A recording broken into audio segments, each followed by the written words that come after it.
Okay. I shall call the mute off. I will call the meeting to order and make sure that you mute yourself if you are not okay. Okay, the next step is sorry. Good evening, everyone, to district officers, past and present, to club presidents and Toastmasters from Singapore and from overseas, from Hong Kong, from the US. Thank you for tuning in to the third meeting of the Singapore Online Toastmasters Club.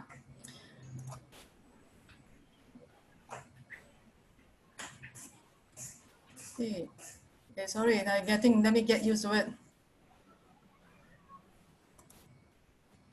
Okay, let me toggle in between. Let me get familiarize myself with the system.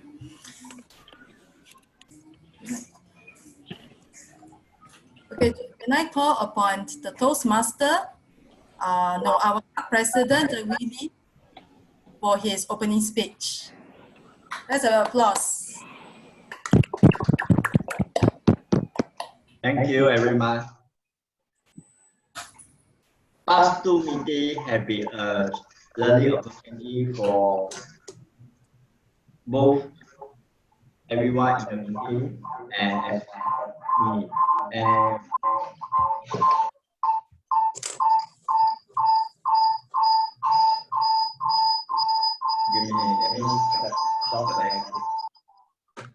so I have learned many things for the online Toastmasters that I have attended, and I want to thank the various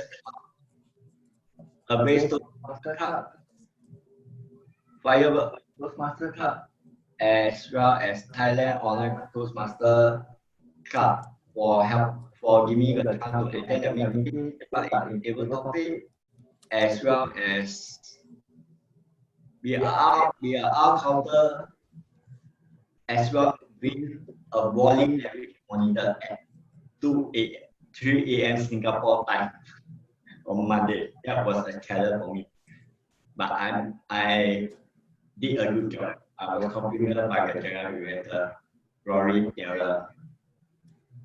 Well, we have already stepped into the third meeting of the demo meeting, and in coming weeks, we are going to be chapter 2. And just to inform everyone that last night I have received an email from Toastmasters International saying that they have approved our club to be a prospective status. So by today, I think by end of today, it will appear as a prospective club in District E. Not District U, sorry, District U. And we are going to, and the name will still be called Singapore Pro Online Club until we rename the club. So over back to you, Toastmasters. Evening. Thank you, Willie, for your speech. I'm looking forward for our club to be incorporated into the Toastmasters International. It's a very important milestone because it will be recognized as a club within the body of the Toastmasters. Yeah, now next coming up is next upcoming is the word of the day.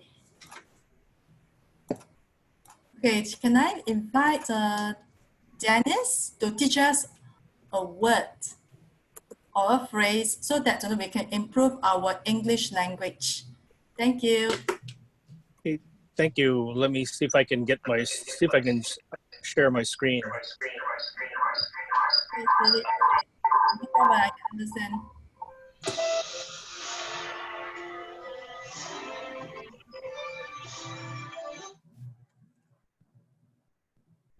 Oh, never mind. The word of the day is capricious, spelled C-A-P-R-I-C-I-O-U-S.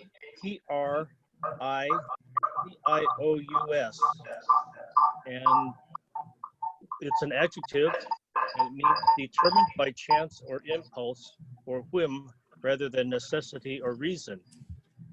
And a way to use it in a sentence is, he can be so sweet and sometimes he's very capricious and whimsical. So the word of the day is capricious, C-A-P-R-I-C-I-O-U-S. We would say capricious, right?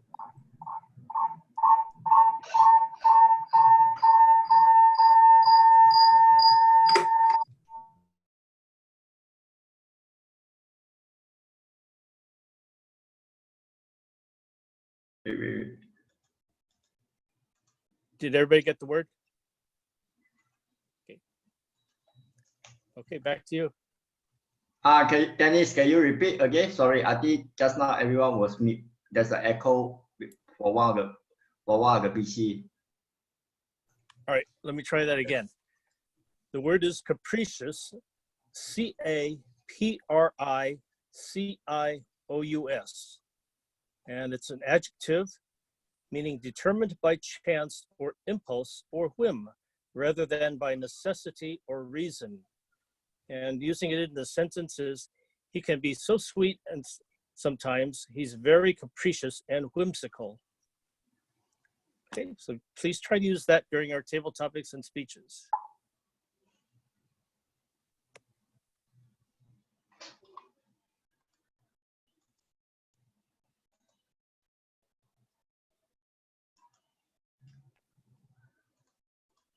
Okay, I will, since Alicia is not here yet, let me share my desktop for table topic. Okay, please hold on.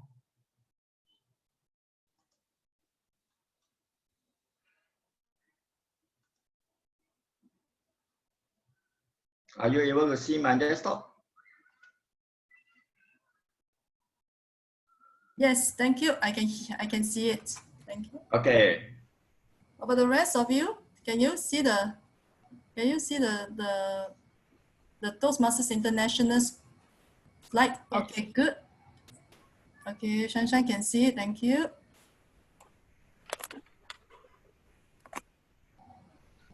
Okay. For table, since we are all senior Toastmaster, I will not repeat what is table topic. And then we shall start with the first table topic. Okay, the time is 1 minute green light, 1 and 5 minute yellow light, 2 minute red light, and 30 seconds the bell will buzz or you will show a screen. Henry will make some noise on the screen. Okay, let us start the table topic. Let us have the sound volunteer. Okay. Let me try something today.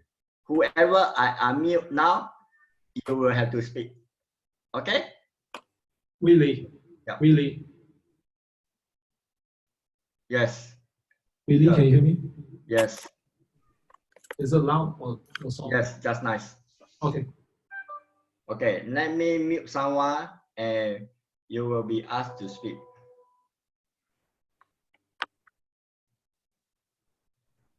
Okay, let me randomly speak. What do you want to do? Okay, Sunshine, you are the first speaker. Seriously? Why is it every time me? Okay, never mind. Nah, just kidding. Anything? Okay, Can I begin or do I need to Yes. choose a topic now? you have to choose a topic. Okay, let's see. Let's go with 17. Since 17 wasn't that really. Okay. Find your feet.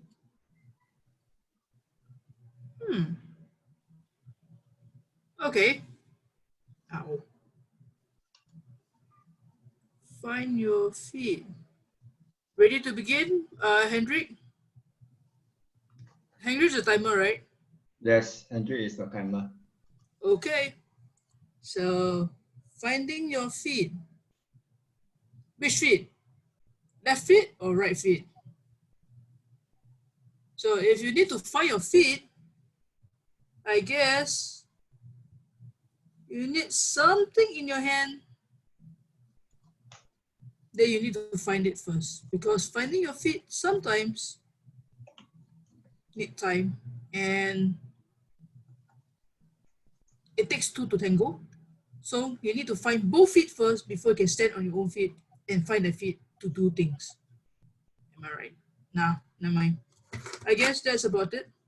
So trying to find your feet, I guess it's about finding your way in life and finding how you can stand on your both feet and not fall over from your feet. I think that's about it. Am I in time or am I over time?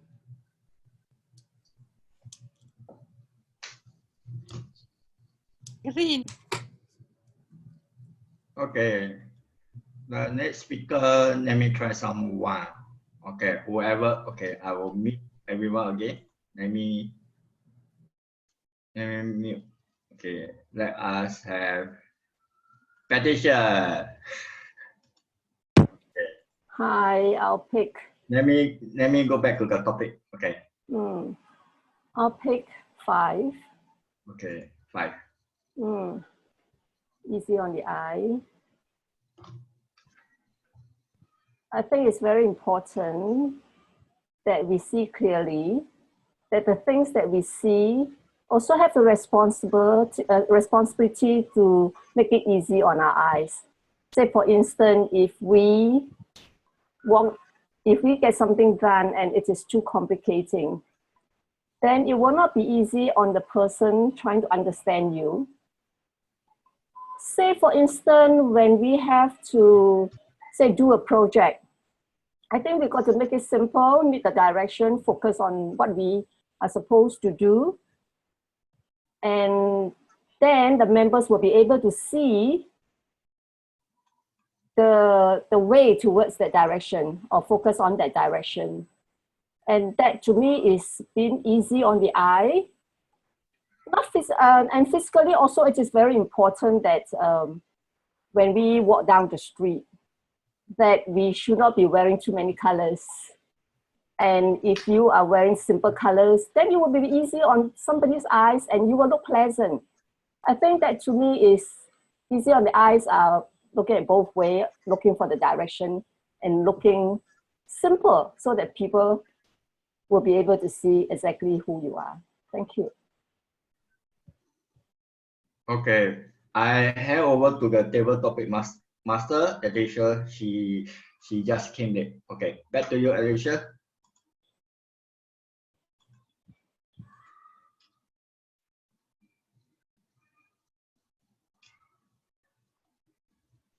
And everyone.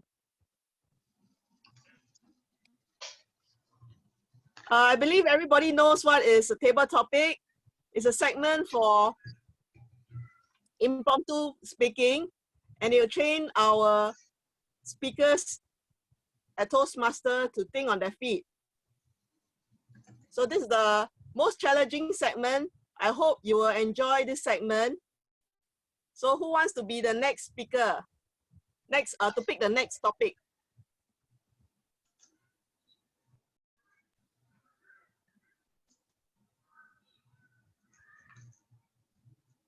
Okay, let me unmute someone. Peter.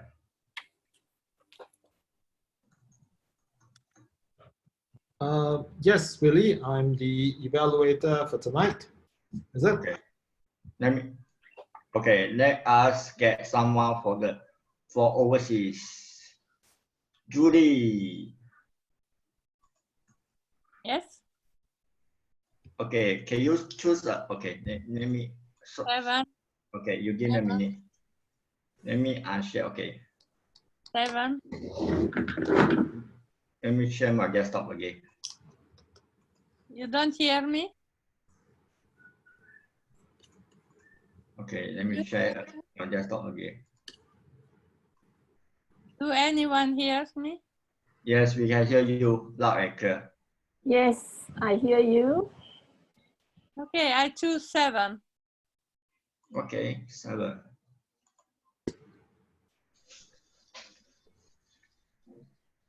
Okay, your topic is have a chip on one's shoulder. Have a chip on one's shoulder. Yeah, I do have a chip on my shoulder presently. Chip on your shoulder means you have a problem. Sometimes you translate from English in your language and it seems so strange. I don't even know what is a chip, in fact.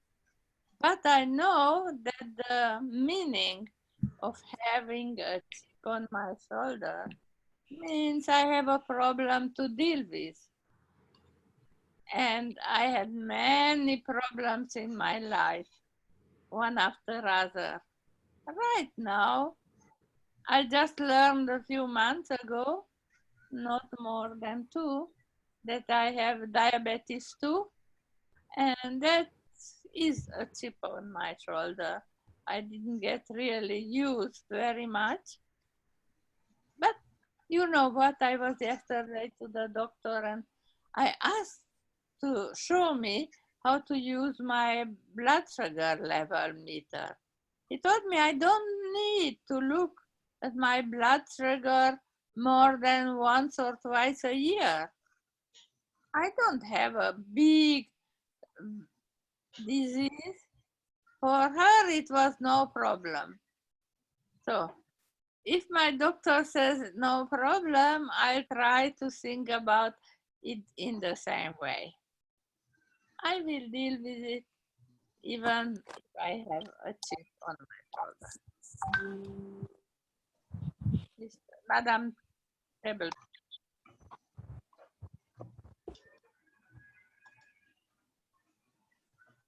Okay, Julie, that was very nicely well said. Not to worry, everybody has a chip on the shoulder. I'm in fact having encountered a lot of other people who have also chips on their shoulder, and you are not alone. For me, after a heavy, stressful week, I do have chips on my shoulder. So I'm with you. Okay, let's have the next speaker select another topic.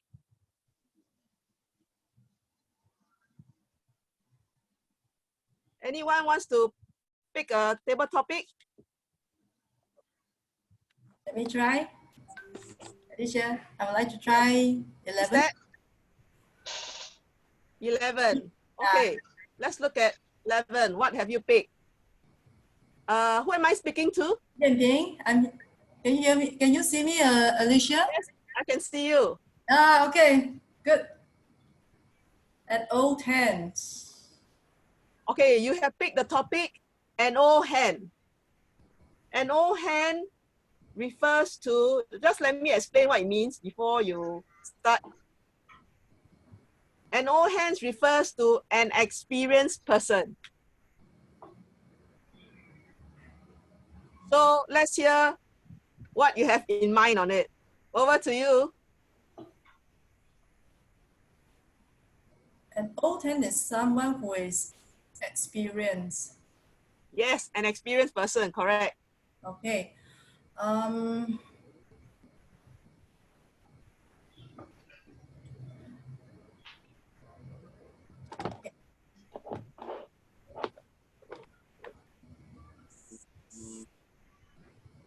Good evening to Toastmasters, to everyone who is joining us today. I work in a junior college and I met a lot of old hands. I will mean teachers who have been in the teaching profession for at least 15 years. I work in the administrative position in the school. Okay, by the way, for those who are from overseas, a junior college is the equivalent of a senior high school. So the students that they teach is about 17 to 18 years old. So coming back to the topic of an old hand, I'm talking about the teachers who have been in the teaching line for quite very long. So in my course of my work, they will share with me some of their life experiences, which from there I really benefit. Like I give an example of someone who I can still remember. This teacher is a senior teacher in the physical education, or P for short, in the Yellow. A. He teach me about how to be patient towards people who really cross my path, and some of them may not be, some of them may not have a very good intentions. By the way he treats other teachers, by the way he treats admin staff and others, I was actually surprised to hear from him that he was quite impatient many years before. So to wrap it up, an Open is someone who showed good quality. Yeah, thank you. To his own actions. Thank you. Your name is Yan Ping, right? Yan Ping. Yan Ping. Okay, thank you, Yan Ping, for the attempt on the O hand. Let's have another person pick on the next topic. Any volunteers? It's quite fun playing this body parts. Alicia, go. What's your name? Trisha. Trisha. Okay, Trisha, can you pick a topic? Topic 3. Topic 3, okay. Whoa, you have very interesting topic.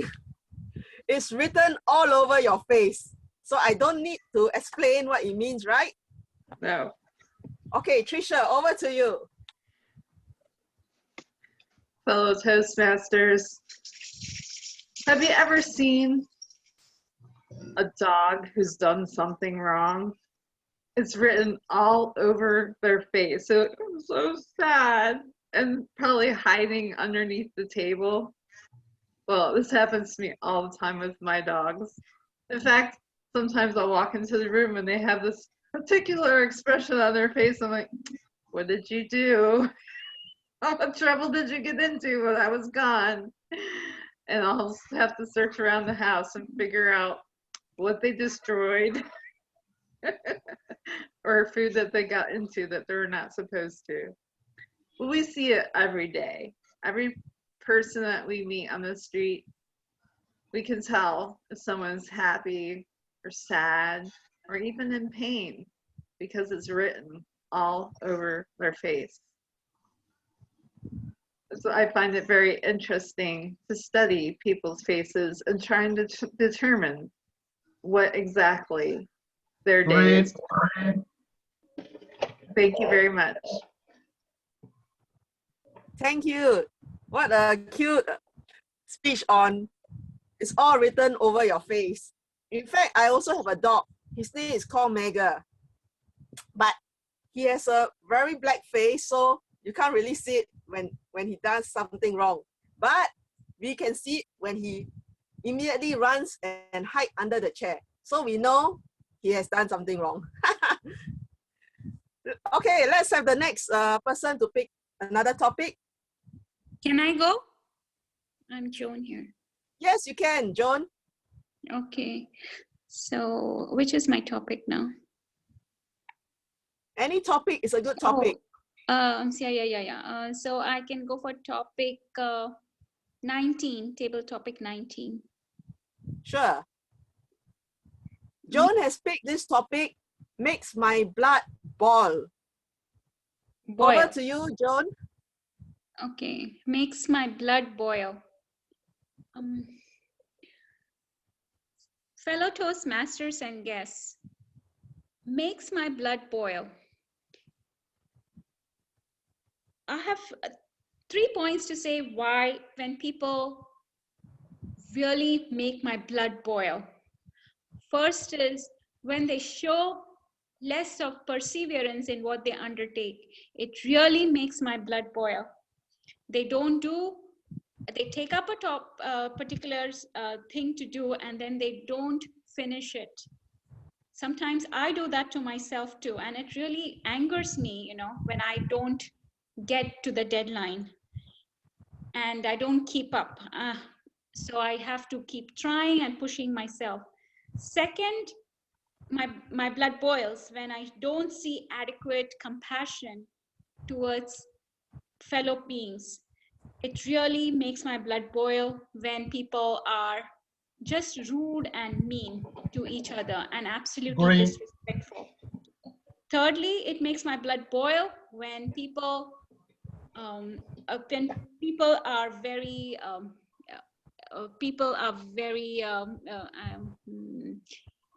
are disconnected. They don't call up, they don't maintain relationships, especially with their relatives and their family members.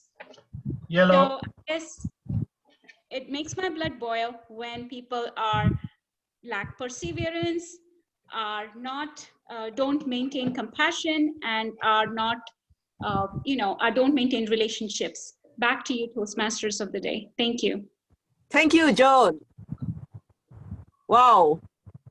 So the root of the problem when our blood boil is due to people, I think so. including ourselves. So what can we do? So what can I do? I guess we have to just work on these three areas: relationships, perseverance, and maintain and being very compassionate towards each other. Love and peace. Okay. Yes, correct. Yes, lovely. Let's have another volunteer, please. Anyone wants to try? It's very fun. You might get a lower body part, mid body part, or even an upper body part. I think Anna wants to join. Yeah, but I can see her hand. Anna wants to join, actually. Oh, Anna, okay. Yes, she's raising her hand. I can't see because I'm using my mobile. Okay, can you see the left and right button? Oh, yeah. Yes. I can't, oh, okay. Are you able to see her now? No, I can't see. I think it's due to using mobile, but it's okay.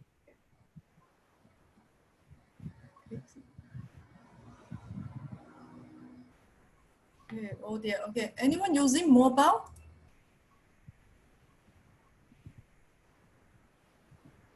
Hello. Hello.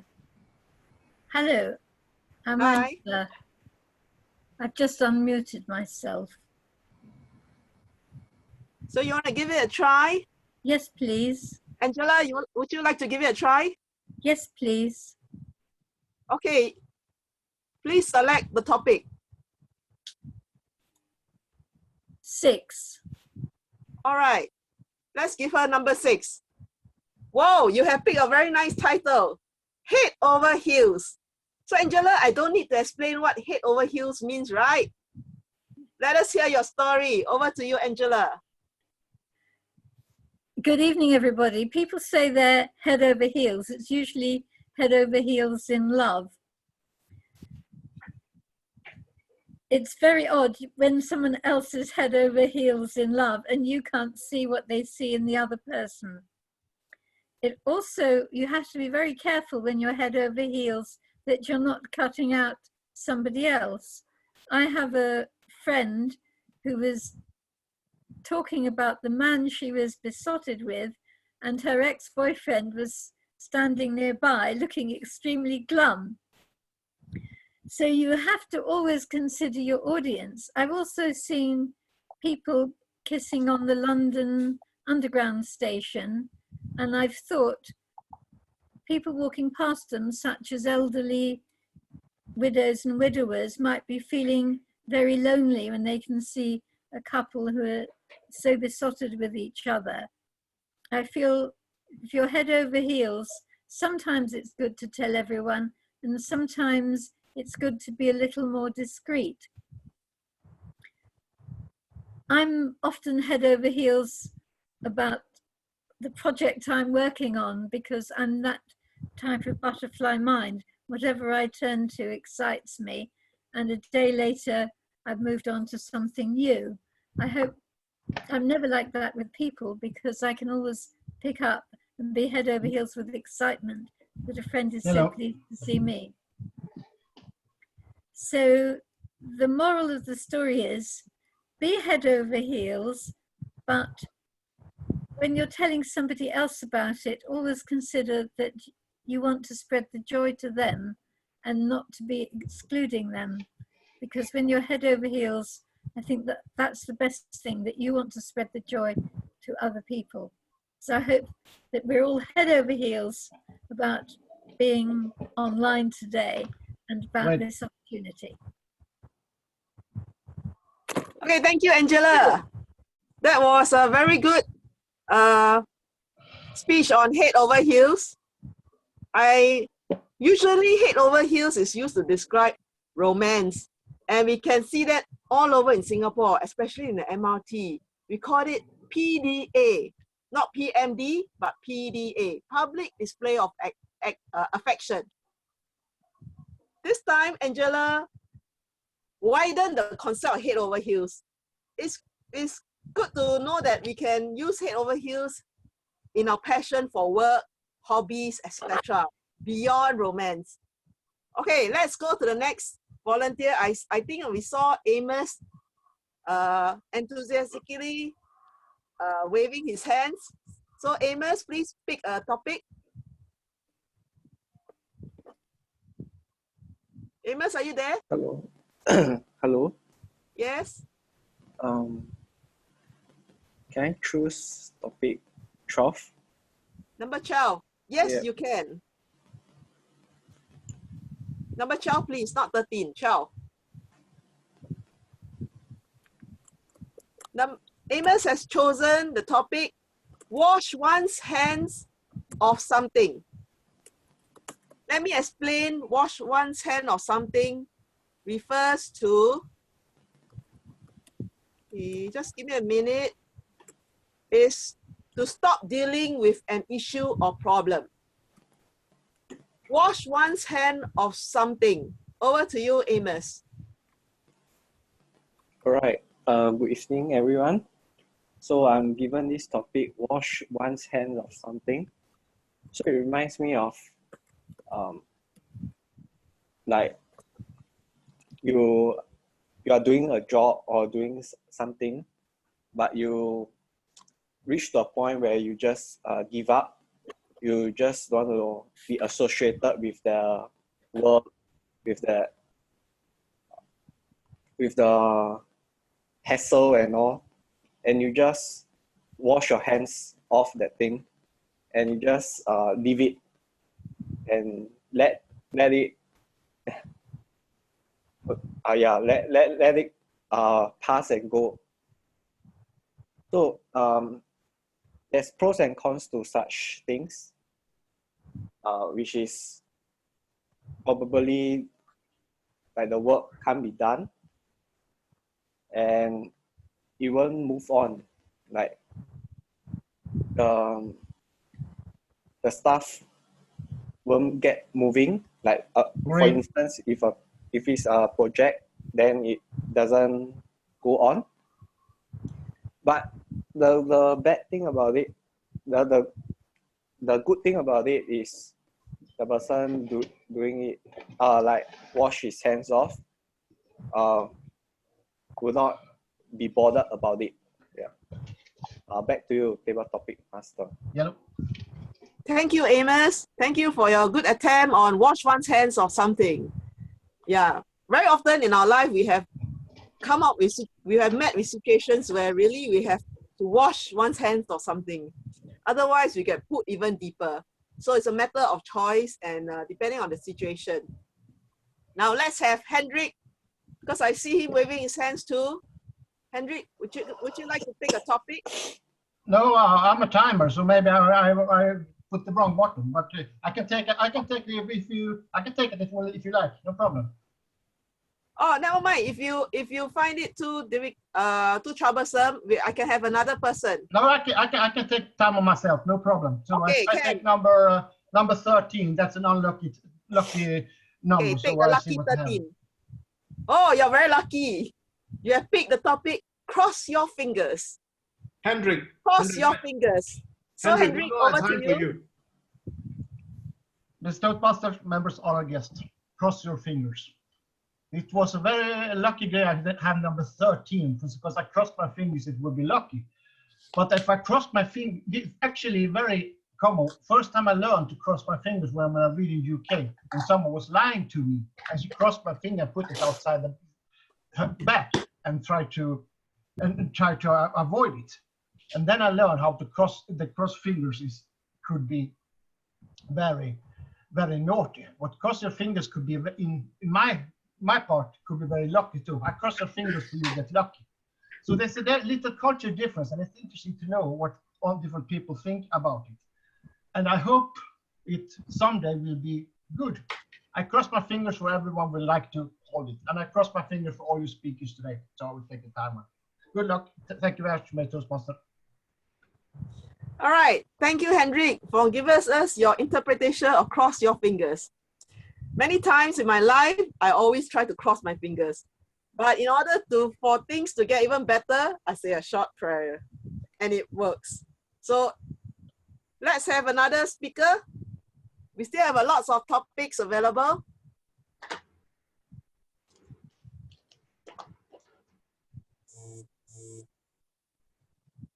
Anyone out there would like to try our fun table topic? It's very fun. I'll take one. Anyone who has not spoken? This is Dennis. Sorry, can you let me know your name? It's Dennis. I have two icons up. Dennis Ham. Oh, Dennis Ham. Okay, Dennis. I'll take number 1. All right. Number 1 for Dennis, please. Oh, Dennis, you got this. Thick in the head. Let me explain what is thick in the head.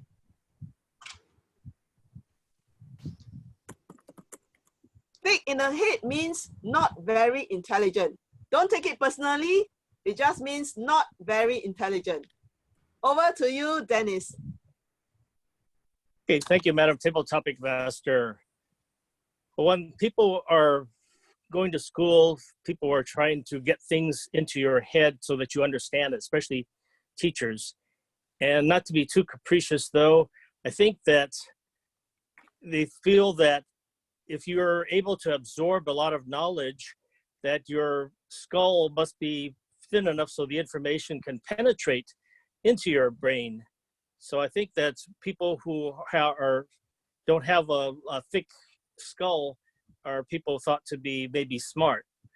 Also, I think people talk about being thick-skinned or thin-skinned, meaning that if you are thin-skinned, things really get to you, which is probably the opposite of what you're trying to do as far as getting people to learn something and having a thin skull.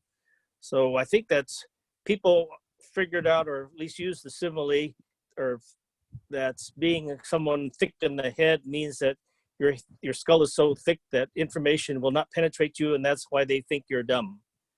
Back to you, Madam Table Topic Master. Thank you, Dennis. So for people who think they're thick in the head, no worries. It's similar to thick in the skin. Just continue learning, improving your skill and knowledge. Soon, the head will be thinner. Anybody else who has not spoken?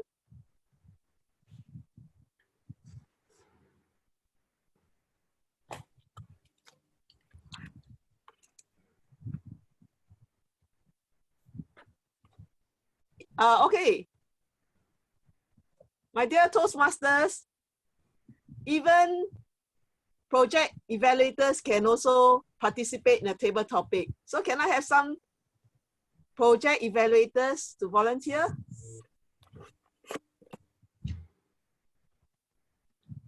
Yo, Peter. All right, Peter. Come, pick a number. Number 8. All right, he has chosen number 8, lucky 8. Let's see.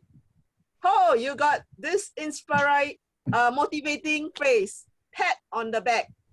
Peter has chosen pat on the back. Over to you, Peter. Don't you want to explain the meaning of pat on the back? Okay, okay, all right, I will explain. Pat on the back. Pat on the back means recognition or a thank you. So over to you, Peter. Thank you, Madam Toastmaster, Table Topic Master. This is Peter here. And Alicia Chia, being our Table Topic Master, deserves a pat on her back.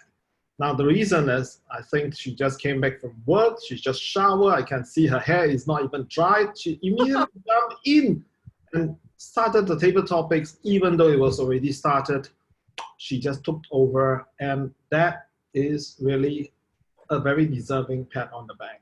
And we should all pat ourselves on our back too, because I just came in at 8:50. Well, the pat on the back that I want to give myself was because I just came in at 8:55. Managed to scramble, open my notebook, set up, and start seeing everybody online. There were like already 13 or 14. I was a 14%, 14 participant, and Alicia the 15. So I think all 15 of us, of course, some of us have dual accounts, all deserve pat on the backs. And congratulations to all of us online Toastmasters. We are making this club rolling, and I'm quite certain the next meeting we should have more than 15 participants. And after all, the meeting has not ended. We could have more than 15 participants before the end of my time in table topics, which is getting a bit long. And Hendrik is holding on the green card. So I should stop now. Back to you, table topic master. Hey, thank you, Peter. You have picked the right topic because this is the end of the table topic. And certainly, I would like to give everyone here a pat on the back. And on top of it, I'd like to give everyone a clap. You all deserve it. Well done. I hope everyone had fun with our table topic.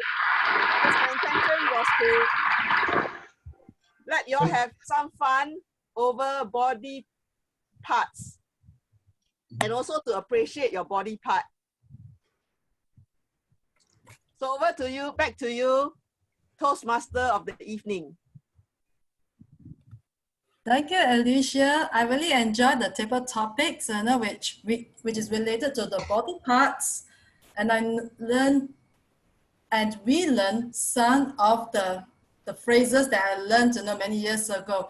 Okay, we are going to go for a 10-minute break from now. So the time on my screen now is 9:43.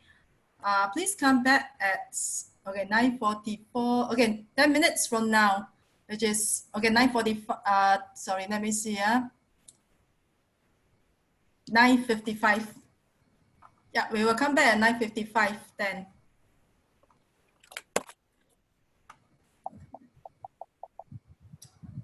Okay. Apa makan? Apa makan? Oh, by the way, is anybody still online? Hello? Yes. Okay, I want to test this out. I have a sound synthesizer on my mixer that I'm connected to a mic. See whether you can hear this and tell me what is the sound you heard. Ooh. Okay.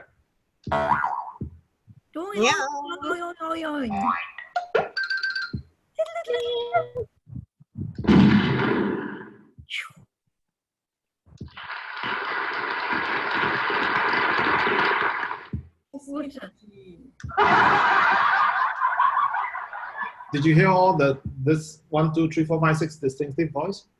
Yes. Okay, cool. Oh, I didn't say it. Sorry. Alamak. Who said that? Oh, Yamping said that.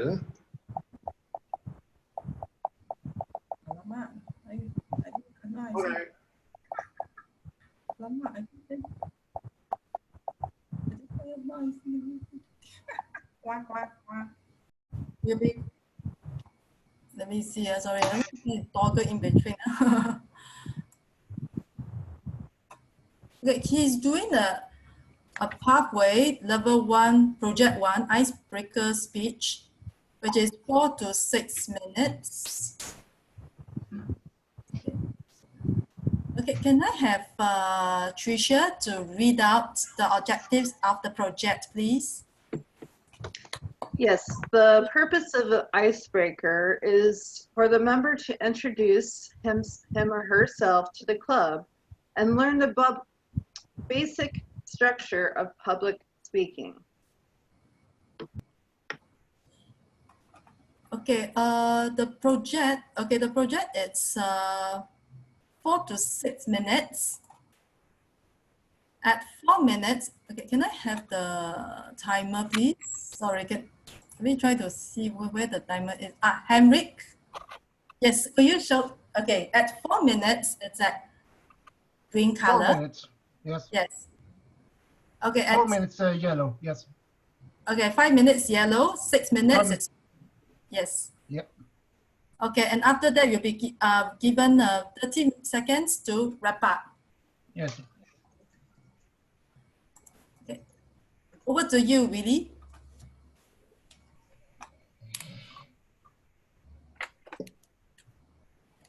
Past district officer, fellow Toastmaster. Okay, sorry. Name me on my video. Past district officer, fellow Toastmaster, and to me. Many of you do not know Willie because Willie have just reappeared in Toastmaster a year ago. Some of you, I guess nobody in the call will know who is Willie except Patricia Lam, who have just left for another meeting, Zoom meeting. Only Patricia Lam know the old Willie, and she also know the new Willie ever since I came back last year. Let me briefly tell you fact number 1. Why fact number 1? Because we have 11 pathway. And I want to use each fact to introduce myself to everyone. Okay. Who is this Willie? Willie is a past district officer, past club president, or a defaulted Toastmaster club in Singapore. And I was measured by a lot of Toastmasters as being a very passionate Toastmaster because I went on, when I came back to Toastmaster last year, I went on to help other Toastmaster club in Singapore. How did I do that? I went on to help the club enhances their Facebook page, club page, so that they can reach out to more non-Toastmaster near their neighborhood.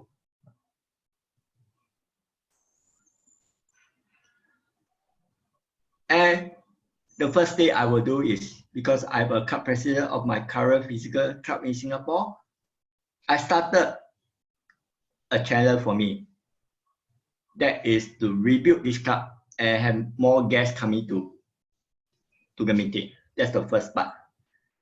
And as months go by, I start to do even more video stuff that concern Toastmaster or my current physical club. And it does attract most Toastmasters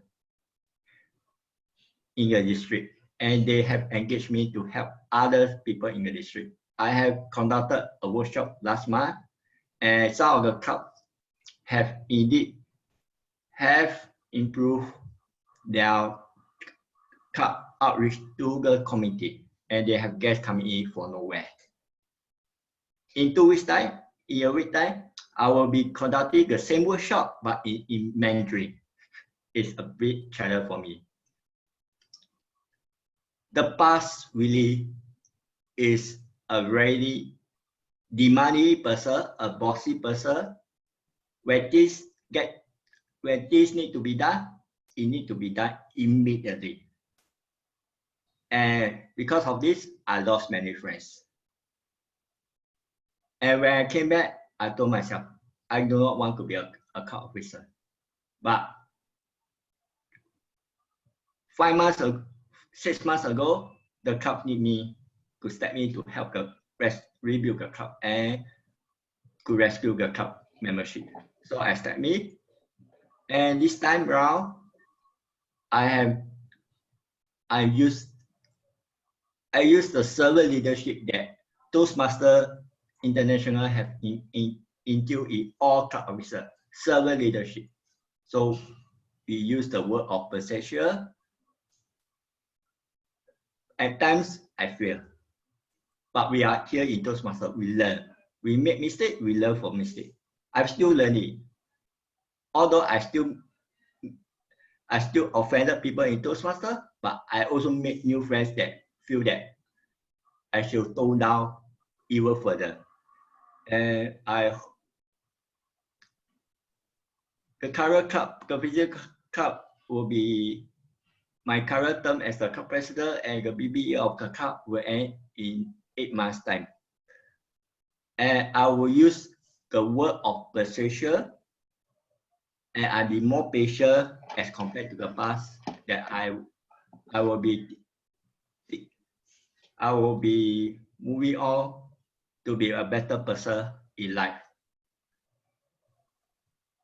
So, fellow Toastmaster teach you something. Teach you to think, to listen first, think, and speak. Last time, I always like to speak. But now, I listen more. I think more than I speak. So, we know that we are not perfect person, but there's always a time we always offend people. Well, Toastmaster is not a place for you to be the CEO of a corporation. Toastmaster help us to make mistakes. I mean, help us to learn when we learn from mistakes that we make. Over to you, Toastmaster of the day. Thank you.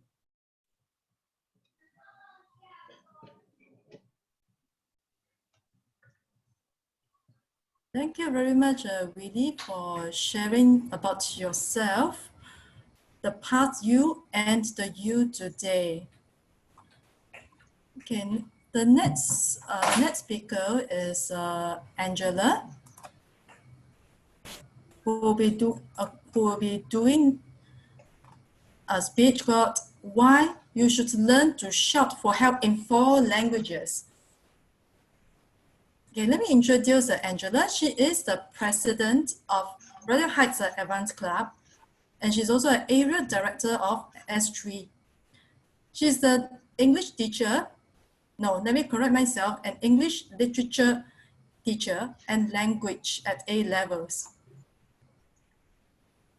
She is also the author of 20 books, including Wedding Speech and Toast. She's currently writing an ebook on improving your English. Okay, the speech is 5 to 7 minutes. Okay, let me see. Okay, the timer. Okay. Yes, I am totally aware of it. No problem. I think I have it covered. 5 to 7 minutes. Thank you. Okay, so Angela, you're aware that okay, at 5 minutes is green color. Okay, at 6 minutes, yellow. 7 minutes is red color. It's a red light. Okay. Yes, I'm aware of it. Okay, sure. So, Angela, you can go ahead. Thank you. Why you should learn to shout for help in 4 languages.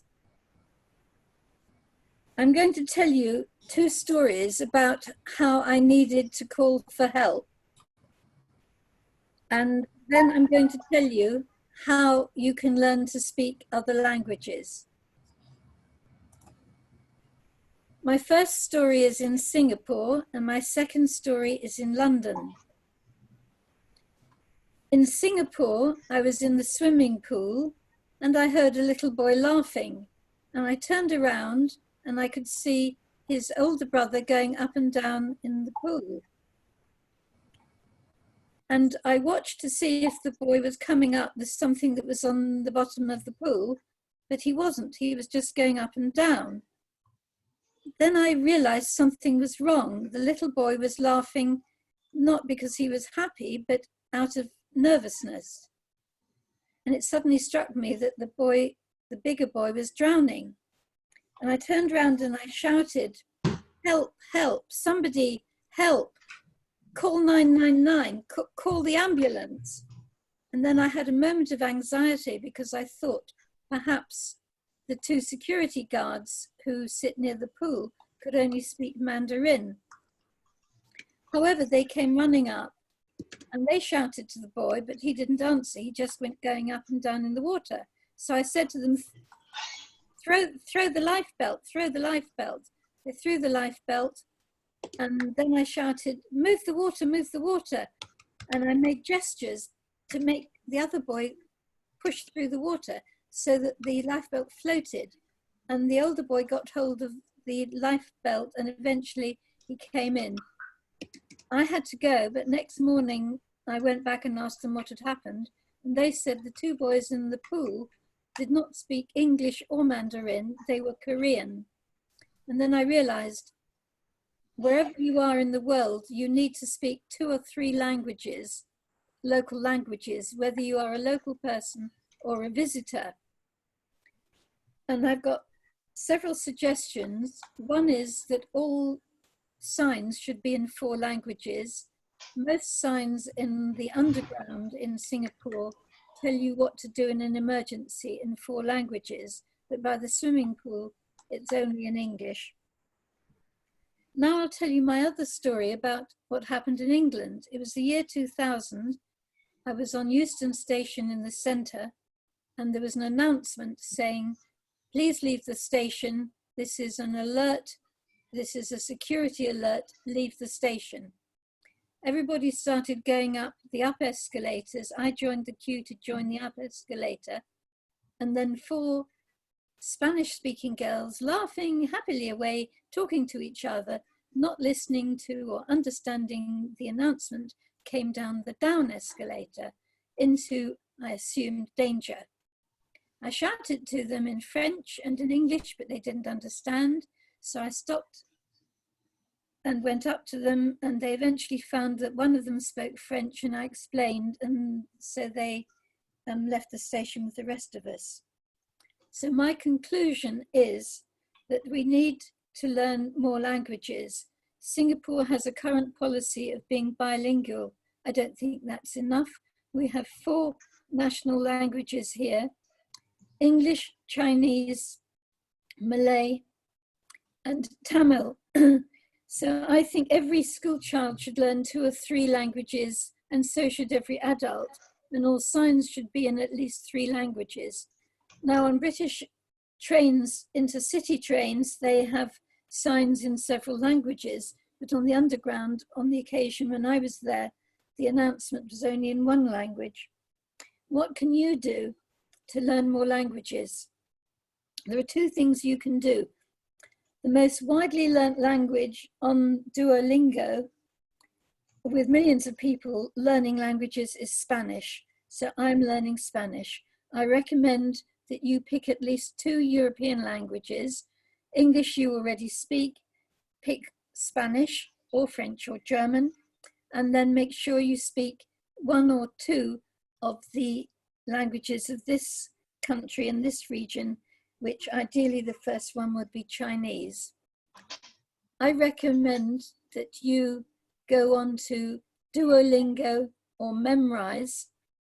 And if you want more details, you will find them on my blog. I have a travel blog and I write every day.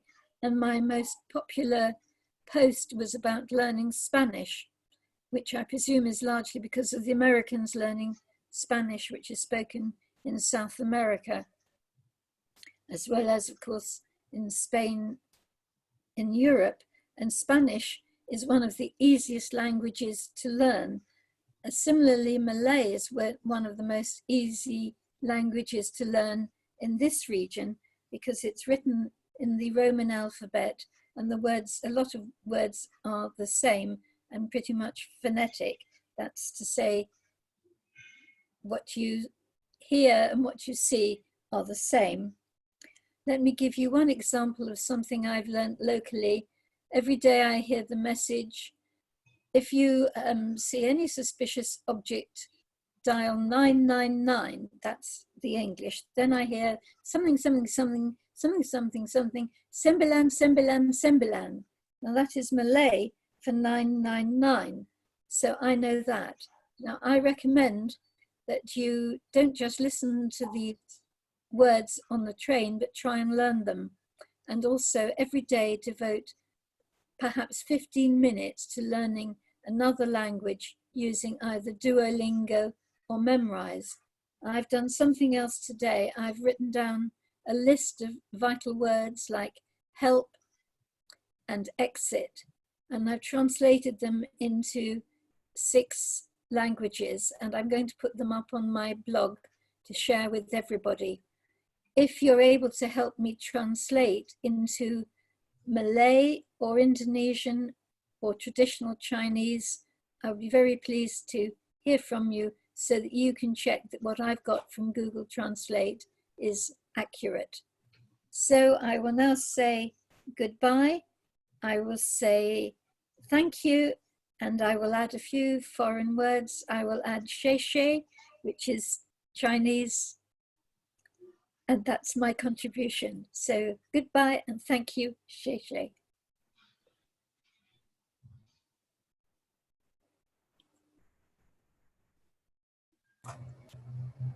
Okay, thank you, Angela, for your speech. Okay, there was some changes to the program just now, so which I just received. So the third speaker is Joan. Okay, let me introduce Joan. Toastmaster Joan. Okay, she comes from Singapore, and she introduced herself in this way. I want to be a fictitious storyteller, always looking for humor in life.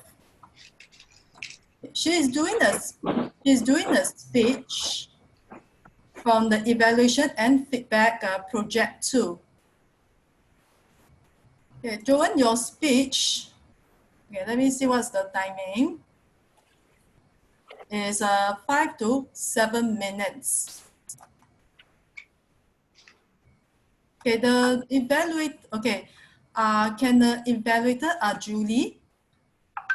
Okay, let me take myself. Yes. Okay, We can had, yes, can Julie read out the objectives? Thank you. Yes. She will speak from the humorous part, and the No, project. Judy. There's a you will evaluate project 2 part 2. That is the evaluate and feedback. Sorry, because there's a lot of changes. The speaker. So she did speak already once, and she got a feedback, and now she has to incorporate the feedback in her speech.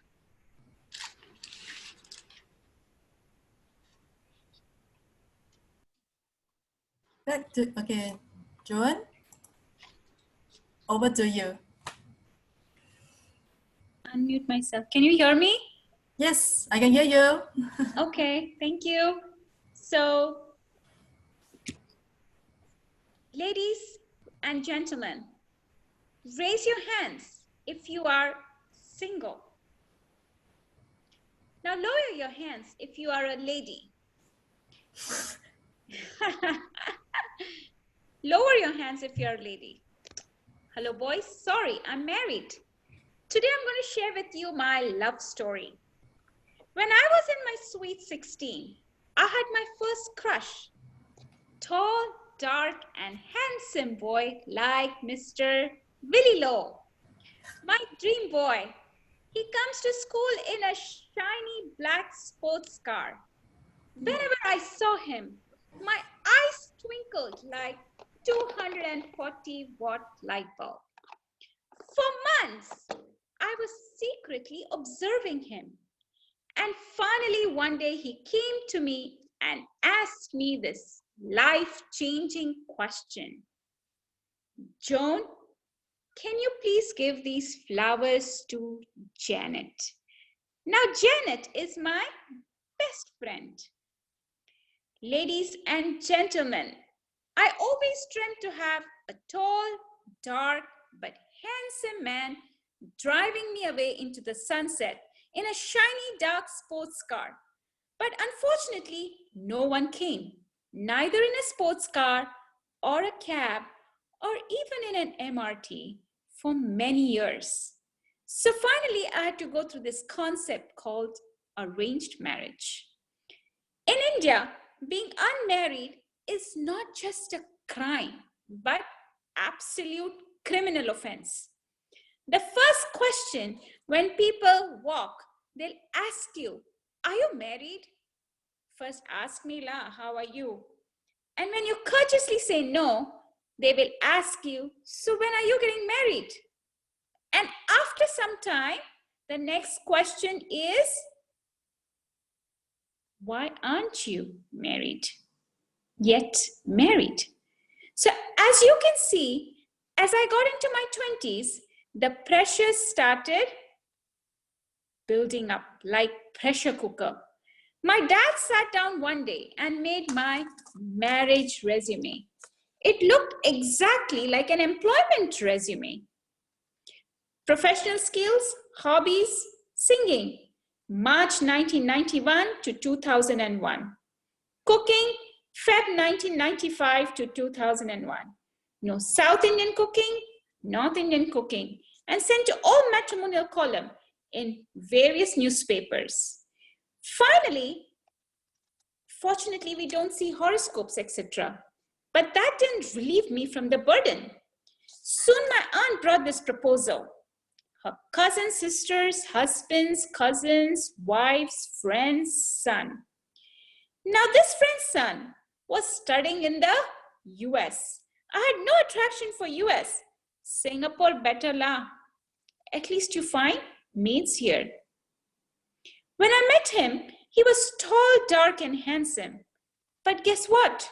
He drove a beat-up old 1966 Honda. My eyes lit up again until only up until 110 watts. I fired him with bullets of question. How many girlfriends? How many bank robberies? Any fraud? But most important, guess what was his salary? But what I liked about him was that he brought really nice brand of chocolates from the US. He bought it from the US, but for me to buy, I would have had to travel for an hour in the MRT to buy that same packet. So very courteously, at the end of the day, I took the pack of chocolates, gave him a nice beaming smile, and waved him bye forever. But where was my life partner? I didn't give up. I decided to meet with this boy. He was short and bald, but guess what he owned?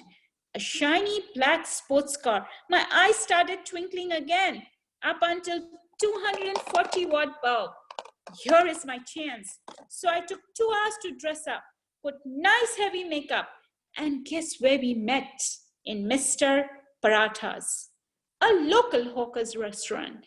The bill came to $5. I liked that he was practical. What if this doesn't work out? Why waste money? Glad he didn't ask me to pay. But guess what did he say? On many occasions, he drinks so much that his friends have to literally carry him and bring him home. I appreciate your honesty, man, but I'll have to think of my future, especially my weak shoulders and thin arms, if each day I have to literally carry him and bring him home. My expectations started falling from shiny black sports car and now to a motorbike. I had no attraction for US, India. Anything would work now. Now my dad had the habit of filing all important documents. He was a fantastic organizer. Syria war, cut and file. Laundryman bill, cut and file. Milkman at the door, number of liters that he drops, cut and file. File the number of my proposals too, my rejections as well. By now, the file had become just too thick. After 2 years of intense prayers, the heaven began to rattle. And after a lot of thundering and lightning, on one fine monsoon day, my soulmate arrived in a shiny black bicycle. And the bicycle stopped at my door. I asked him why you did not see an American girl. He was in India just for 10 days for the sole purpose to meet girls. He was absolutely quiet. My mom would have shouted at me. She only wants an Indian girl. I could have interpreted as Mama's boy, but the eyes that glared at me were two innocent eyes. My light bulb lit from 110 to 240 and bells started ringing again. Possessive that I was, I insisted him to show me the list of girls lined up. He had plenty lined up. So I also showed the list of boys that I was planning to meet to make him jealous. Although I didn't tell him that half of them had rejected me. I added few more fictitious names and showed him. Guess what? It worked. Next day, he brought his dad, mom, 5 of his aunts, grandmother, and 2 uncles. My message to all unmarried ladies, if you haven't found a boyfriend or you've been rejected plenty of times, don't get frustrated. Keep up. Keep trying. Your life partner is just there around. Back to you, Toastmasters of the day. Thank you.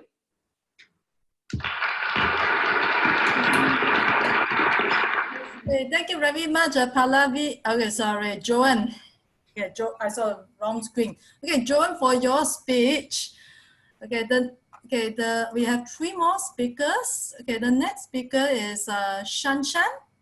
Okay, who will be doing a speech journal from the Pathway Level 3 Project 2. Engage your audience with humor.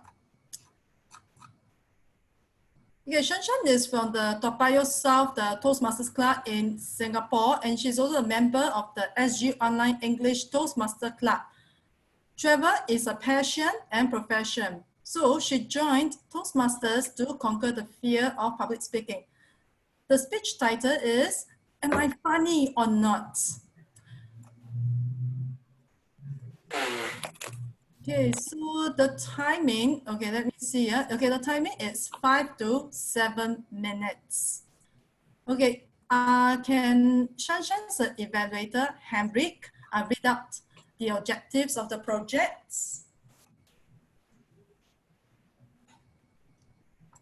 Sorry, I just got the evaluator role. I can't I fixed one timer to evaluate it, so I can't read the objectives right now. I don't know what it is. I have no idea. Oh, you don't have the evaluation? No, I was a timer, so I was just switching over to an elevator. Okay, so let's see it. Okay, so okay, I was okay, let me check first before I carry you on. Okay, so that's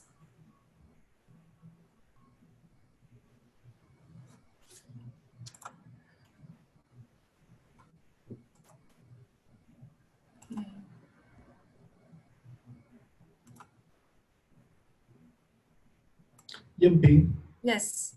why don't you move on to the next speaker? All right, let's. No. Okay, I already give the evaluation form online already. Okay, so so I will just continue with this another speaker. Amos, yeah. Okay, so we'll move on to the next speaker, Amos. Okay, who is from Kampong Kembangan Toastmasters Club in Singapore. Okay, the speech title is The Raven. Amos don't seem to be at his station. Yes, okay, so it's 5 to 7 minutes. Evaluating Amos. Okay, let me see. It's Peter. Okay, let me introduce Peter. Yes, I saw it. Okay.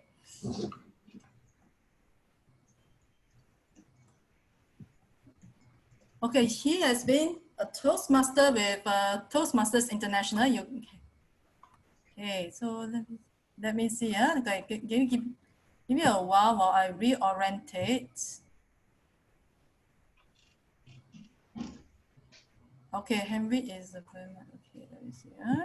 Yiping, introduce Amos. I'm the evaluator. I get introduced when I'm evaluating. Okay, sure. Okay, I think okay, over to you, Amos. You can start your speech. So I start now, or? Yes, Amos, you can start now. Yes. Okay, so good evening, fellow Toastmasters.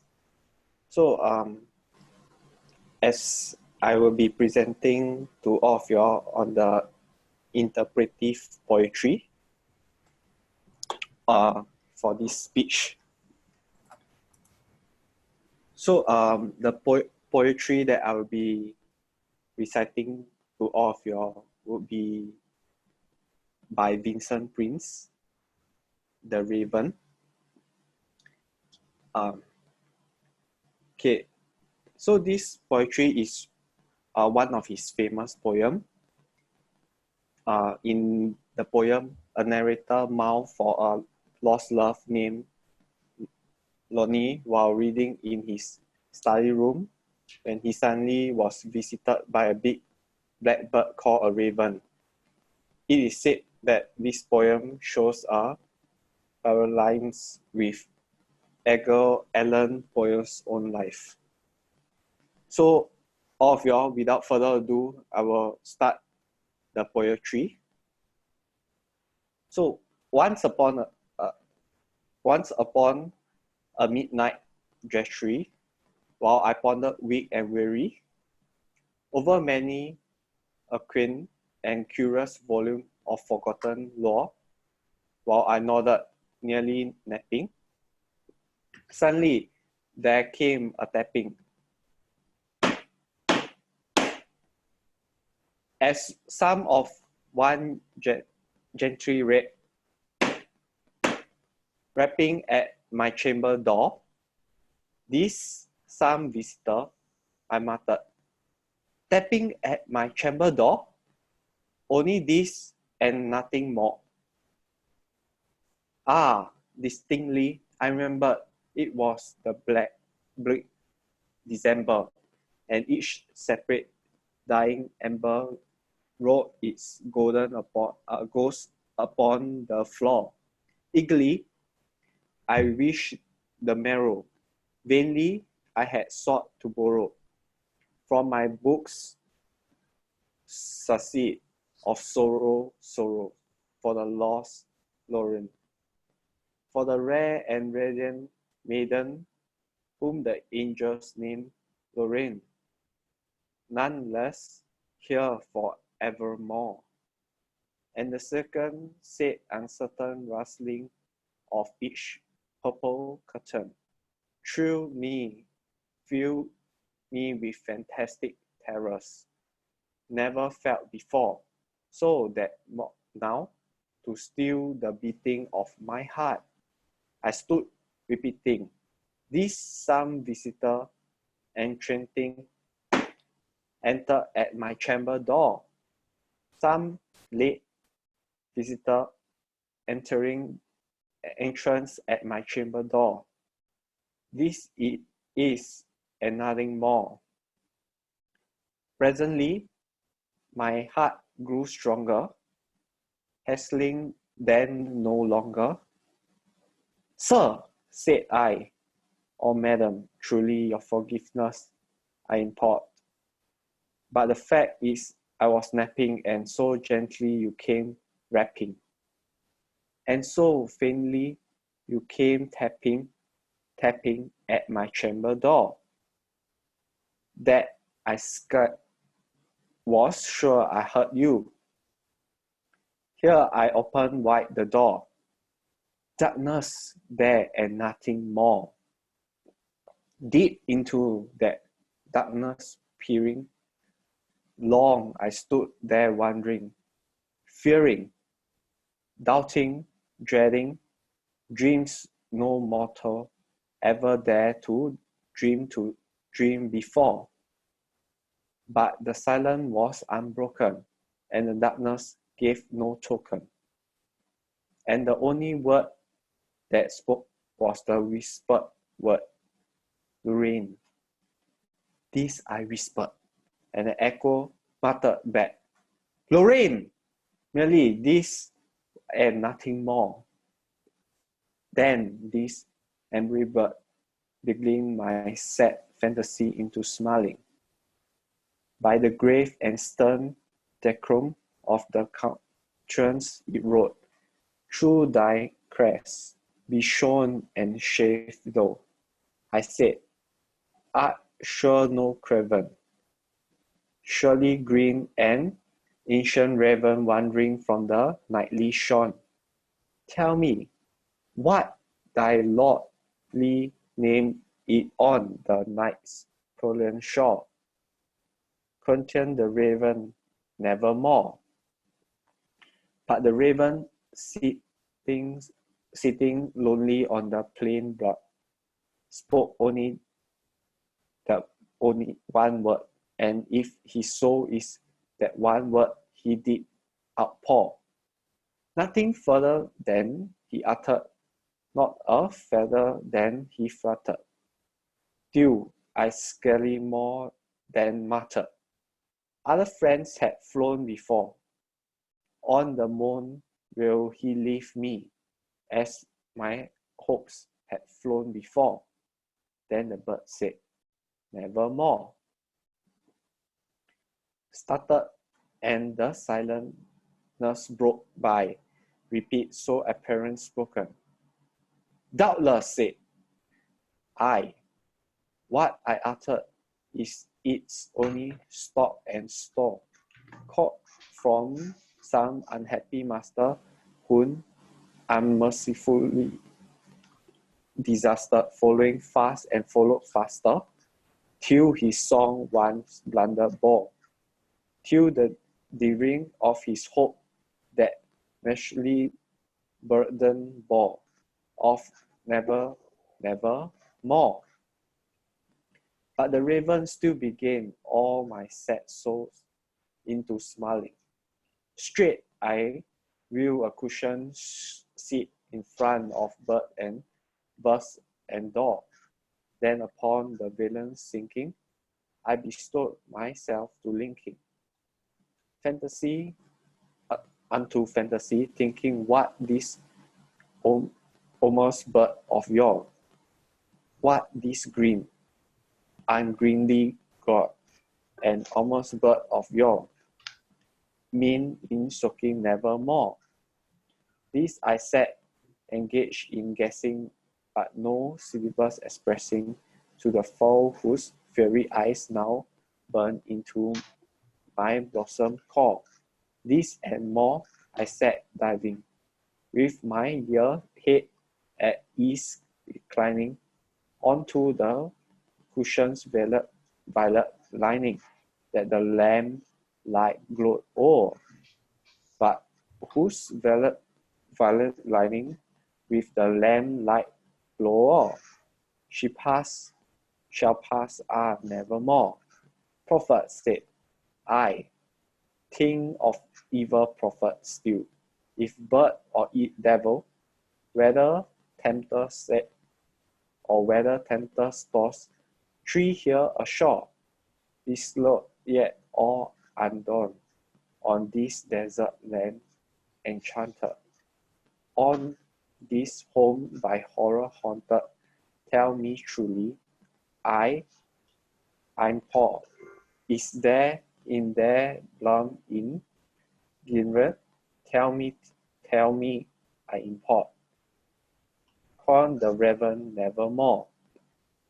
Be that word outside of petting bird or flat, I shed up standing.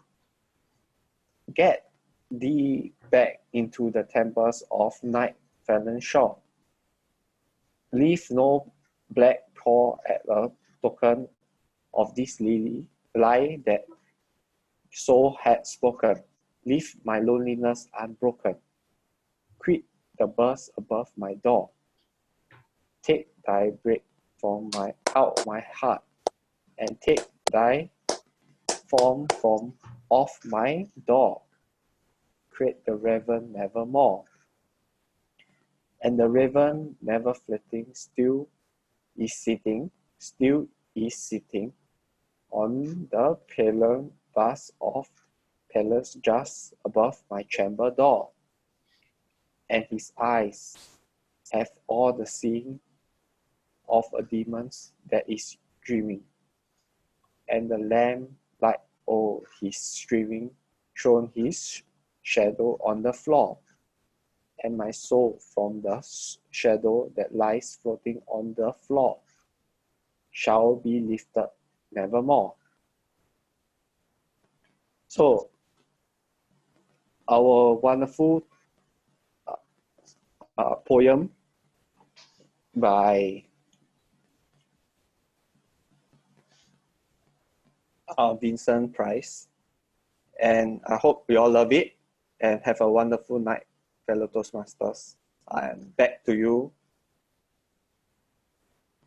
Okay, thank you, Amos, for your poetry recitation. Okay, we have 2 more speakers to go, so that tonight we actually have 6 speakers. Okay, the next speaker is Shanshan. I will not repeat my introduction. Yes, okay, Shanshan, can you? Hello. Yes. A clarification. I was given the evaluation form for storytelling assignment 3, right?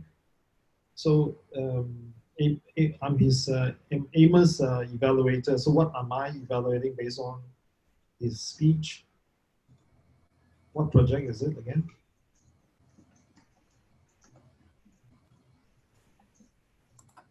Okay, okay, let me see. There is a. Okay, yes, it's at the chat group now. Okay. Yes. Okay. It's now interpretive reading AP2. I don't have the evaluation form.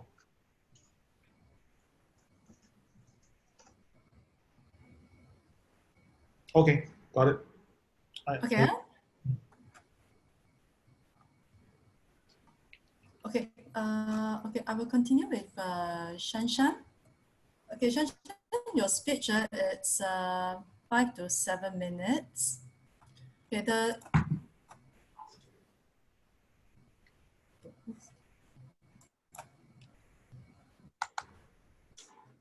Okay. Let me see. Who is?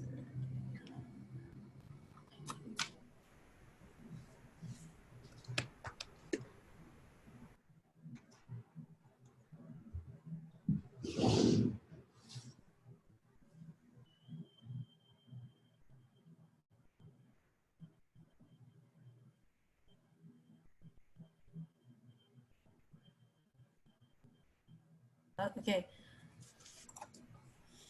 Okay, Shanshan's evaluator will be Henrik. Okay, Henrik, could you read out the project objectives? No problem. It's Toastmaster. Project 1, engage your audience with humor. Collapse this project focusing on using humor to and change the message you deliver in your speech. Purpose. The purpose of this project is to determine your style of humor and apply it to a speech that centers around a central message. Overview 5 to 7 minutes. Speak on your point of view on what makes a point to you. Your speech should include at least one anecdote or story theme to intend or bring humor into your presentation. Madam Toastmaster, 5 to 7 minutes. Okay. Shanshan, you can start now. Right. Now, many people who first saw me, they realized that I am not that friendly. I am a bit very serious. Am I serious? Or am I just keeping to myself and not showing the funny side of me yet? Now, people find me very intimidating. Am I that intimidating? Anybody can answer? Or am I just that friendly? Nah, I don't think so. Because for me,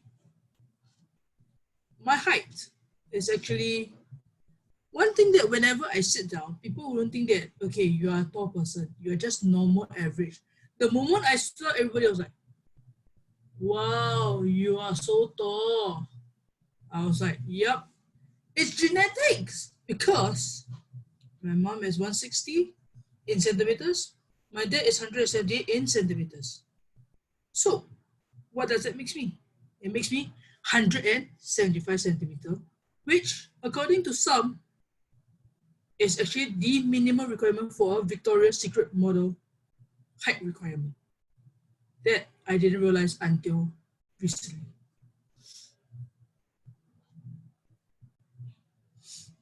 Now, I grew vertical, I also went horizontal. Because my height and my body size, they don't match. They seriously don't match. They really matches only when people see me. Because in a way, I don't really like to exercise. The most is I just cycle around the block and I'll just cycle around whenever I want, or I just cycle whenever I like. I don't have a plan. I don't exercise every day. I don't go anywhere. I just sit down in front of my computer every day. So how do I actually get to grow horizontal? Usually, it begins with food at my grandparents' place, food at home, food everywhere. Practically food on the table the moment you come home, and you have a lot of food on the table for dinner, for lunch, for breakfast. Now, how many of you, all right, for these Singaporeans in the group, how many of you have went through traditional schools, like primary school, secondary school, JC, JC, then university? How many of you have actually gone through that step? Now, for me, I'm not a studious person. I don't really like to study. What I did was, yes, primary school, secondary school, but I went to the International Institute of Technical Education, Polytechnic, and then private U. You see, that differs from traditional education system, which many parents, or should I say many tiger parents, have expected of their kids. Because, as you know, in Asian cultures, tiger parents means strict parenting. Tigers, they are always onto you, breathing down your neck, wanting you to study hard, get your good grades, and move on to a great job, earn lots of money from that job. But for me, it's different. Yes, primary school, secondary school, but I skipped the other part. Instead of JC, junior college, I went to the Institute of Technical Education. From there, it is Polytechnic, then private U. So in one big round, we come back to the university education, even though it's private U. In a way, parenting, they can come after you here and there every now and then and ask you, Aga, please study hard. And we were like, okay. 1 year in, 1 year out, the next moment, we were playing computer games on our computer instead of studying. And how many of the parents in the group current now have this experience of breathing down the neck of your children, wanting them to study hard, wanting them to just get good grades? How many parents does that? Hopefully, by then, all parents will have come to a conclusion that each kid, even though in the same family, the siblings progress differently. So, parents, do take note that even though their one child may be good at studying, the other may not, the third or fourth may not be also a good study. So, in conclusion here is just get the kids to study on their own pace, study whenever they want. And hopefully, even though it takes time, but you'll get there because it's your own pace and it is how you get there eventually. Thank you. Back to you, Toastmaster of the day. Yeah, thank you very much, Shan Shan, for your speech. Personally, I'm not a person who likes to study. When I was young.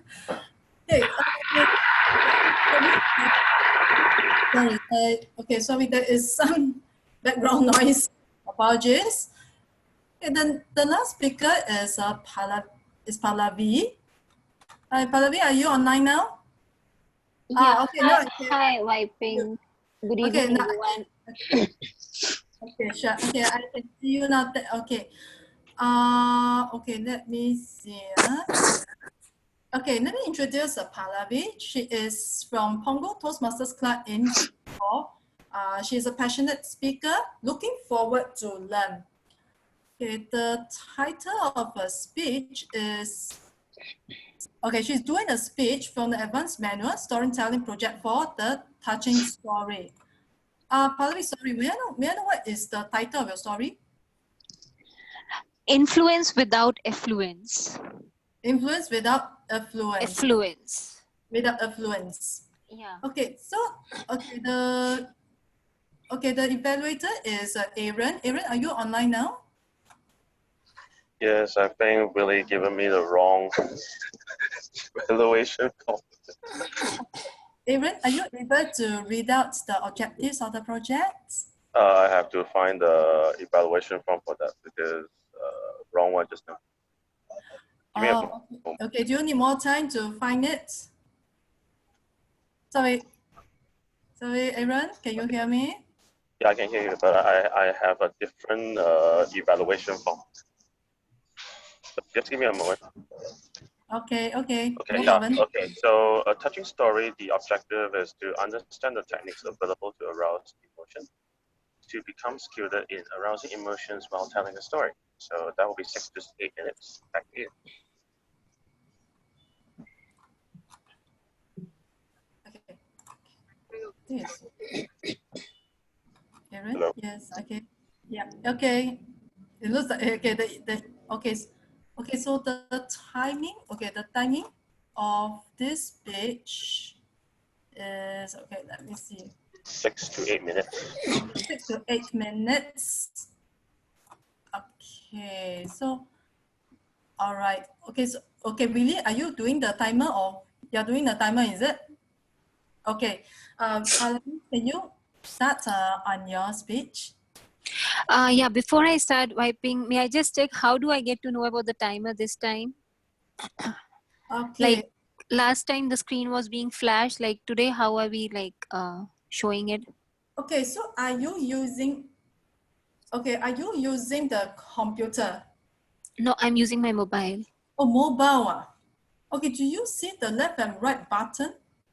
Okay, so I scroll it to Willie's screen, right? Yes. Here's a timer. Yes. Okay, just a second. Let me just. Okay, we'll give us some time to adjust. Okay.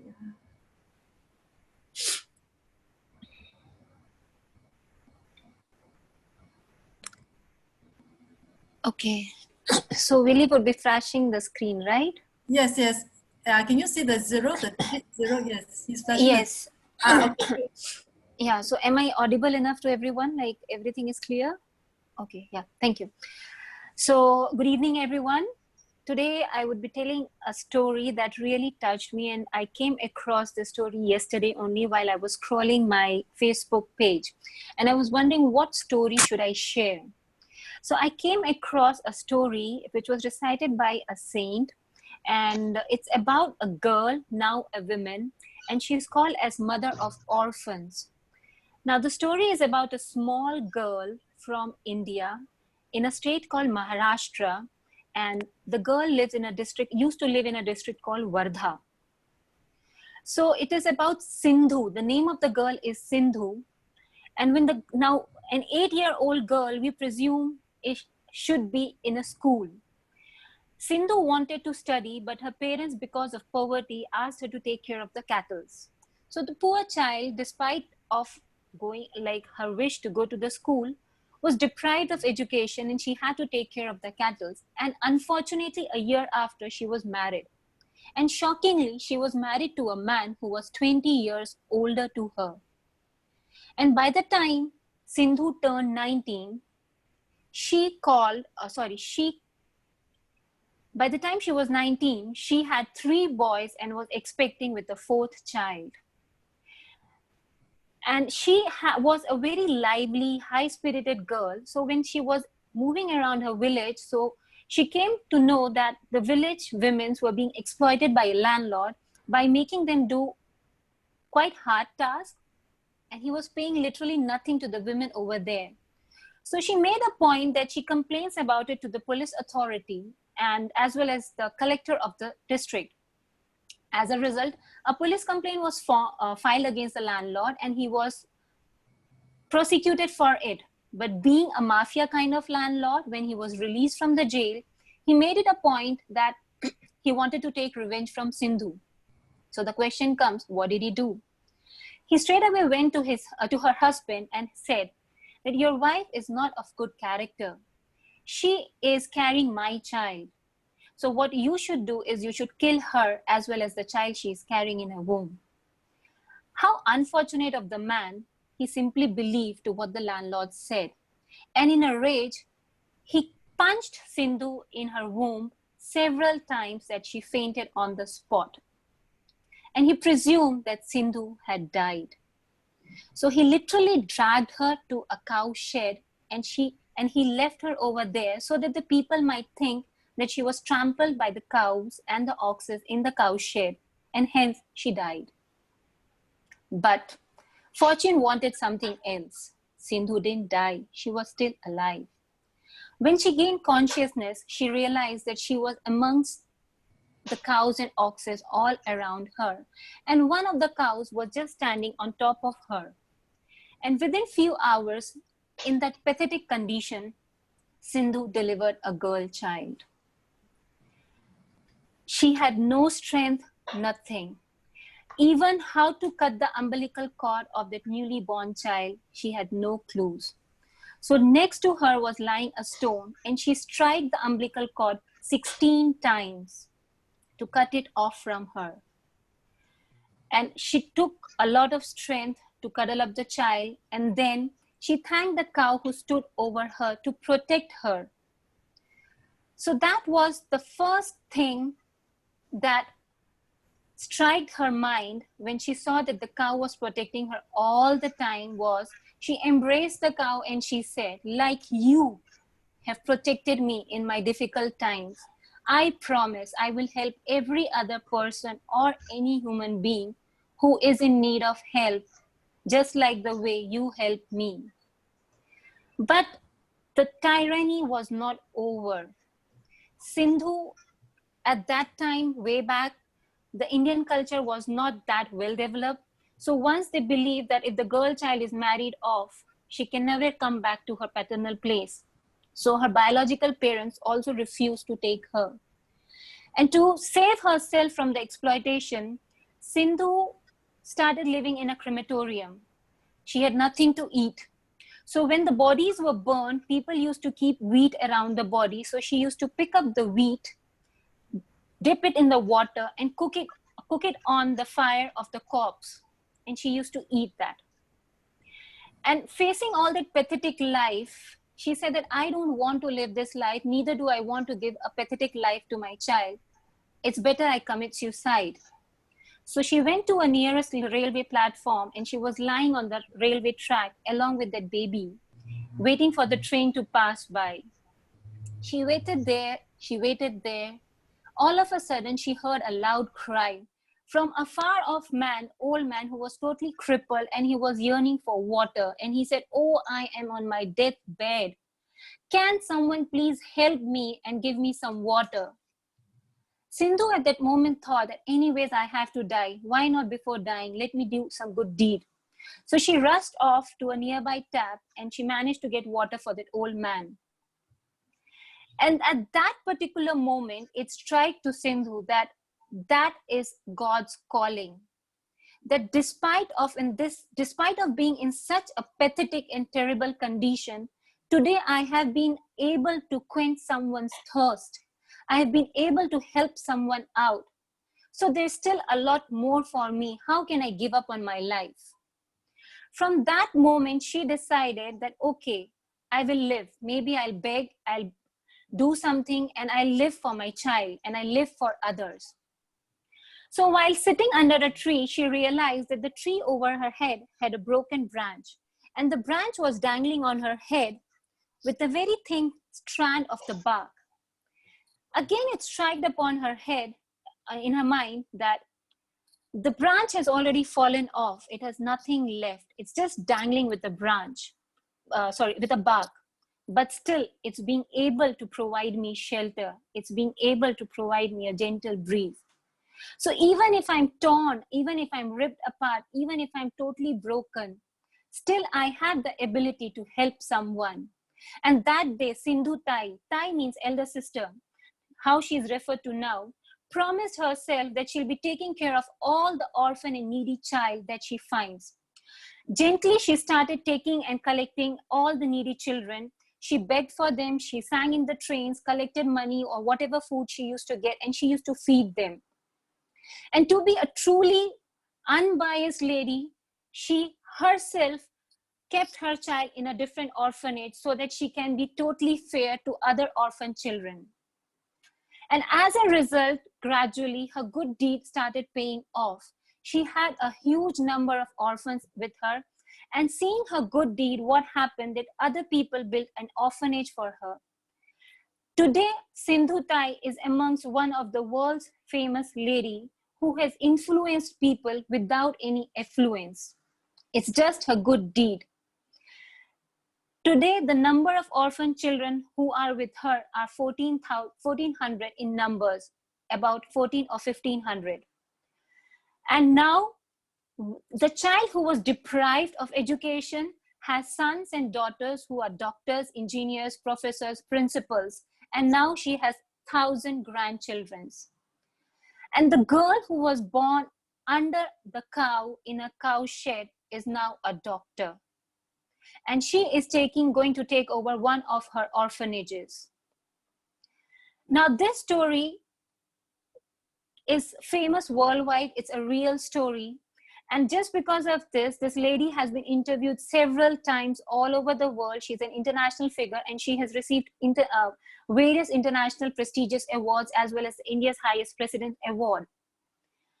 So the entire story touched me so much that I tried to pick a few points from the stories that reminds me that first thing, the moment her husband trusted the landlord is that we should never trust anyone. Because the moment we trust anyone else blindly, we are definitely about to lose something very precious. Second, the cow that protected Sindhu Tai. We should always have empathy. The kind gesture done by an animal developed this thing that this child or this lady is now called as mother of orphans, just to return the good deed that was done by someone else for her in a time of need. So today this lady is standing in time of need for all the rest people who are really in need of help. Secondly, everything has a right time. If you get a call, you should identify that this is the God's call and this is the God's will and this is the silver lining. And we should never ever give up on any struggles. Whatever that does not break us makes us more strong. Whatever that torments us empowers us. So today I would like to say that we should never give up despite of any adversities. Thank you so much.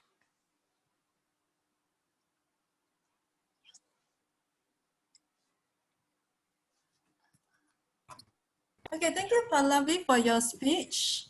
Okay, we have come to the the voting stage. Okay, please vote for the best speaker, and we will carry on the evaluation. So I will give about a few minutes, about 2 minutes, for everyone to fill out the evaluation, the polling.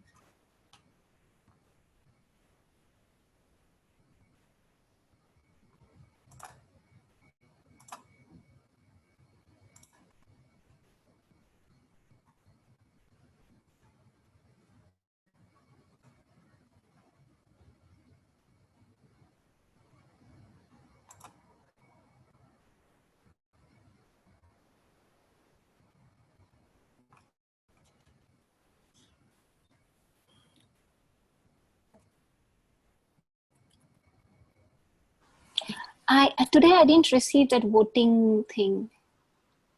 You cannot see. Pallavi, you cannot see. Sorry. Yeah, I cannot see. Okay. Okay. Yeah, fine. Thank you. I got it. You found it, huh? Okay. Yeah. Thank you. Thank you.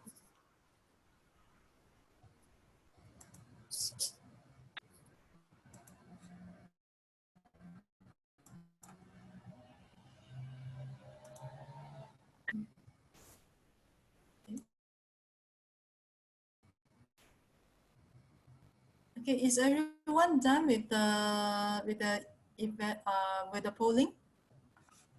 Is everyone done? Okay, can I have a thumbs up? Okay, I can see Alicia. Okay. Okay, we'll have a break of 5 minutes. Yes. So at 11, okay, the time now it's 11:03. At 11:08, we will come back again.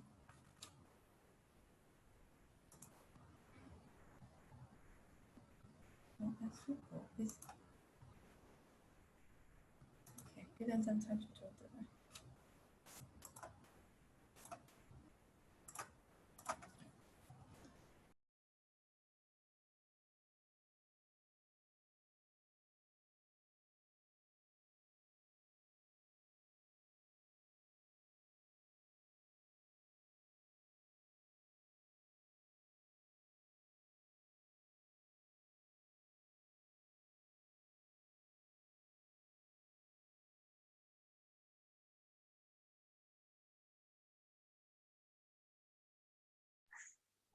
We have come to the evaluation segment. Welcome back, everyone, to the evaluation segment.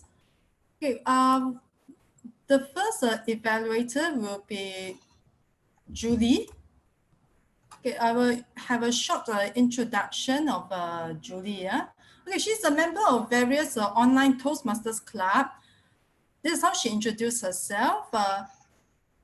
It's never too late to begin a new blog.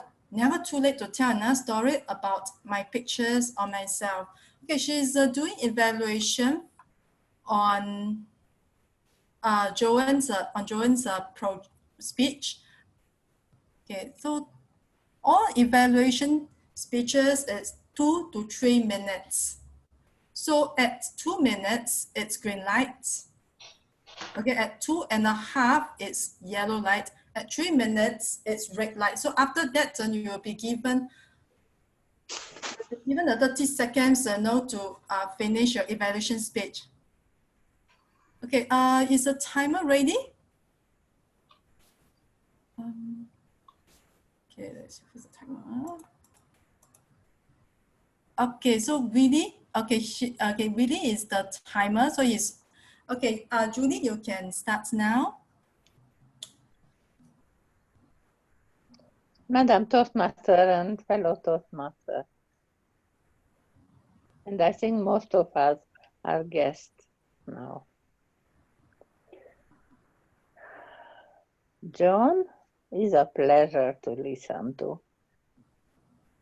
She is speaking from the Humorous Manual, Level 1.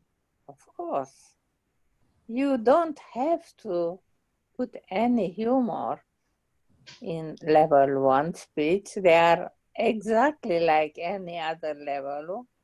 But she did put a lot of humor in her speech. I really enjoyed it a lot. She was giving the second speech from the evaluation and feedback. It means when you give a speech about anything you want, any style, and she gave in humorous style.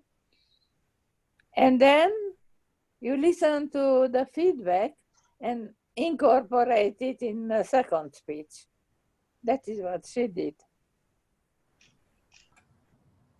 She had a very good beginning and immediately drew us into her speech. And a very good end, even if she had to tell it very fast because she went very long.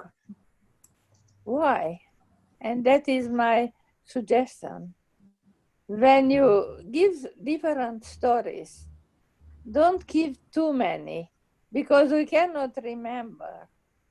We do remember that he dreamed a beautiful car and a big rich husband and so on.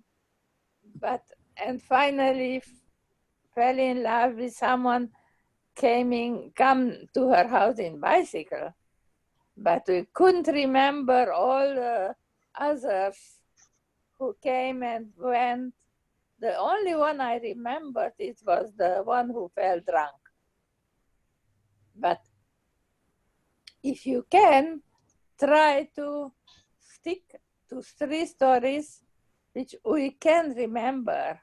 So we come up with something in our mind, really. She fulfilled very well her speech objectives. And in plus, she was also funny. Thank you. Okay, thank you very much. Thank you very much, Julie, for your evaluation speech. Okay, okay, Willie, can I just check with you? Are there any changes in the lineup of the evaluators? Tricia will be the next one. Okay, so the second one is Tricia. The only one I think I will need is her email. Thank you. Okay, Tricia, she is a member of various online Toastmasters club. She has earned the following titles: ALB, ACG, Level 4 in Leadership Development and Innovative Planning. I quoted her introduction. I joined Toastmasters in May 2017 and became president of my brick and mortar club in June 2017. I was an area director last year, 2018 to 2019, and shared my traditional DTM by the end of this year. Okay, she will be evaluating. Let's see. Okay, she's evaluating Toastmaster Willie Lowe's speech. Okay, 2 to 3 minutes. Okay, Tricia, are you online now? Yes. Okay, so are you able, okay, Willie is doing the timer. So yeah, you can start now. All right, thank you very much. Fellow Toastmasters, thank you so much, Lily, for inviting me today. This brought me back to when I completed my interpretive reading. I also read this very same poem, The Raven by Edgar Allan Poe, who's one of my favorite poem writers. authors.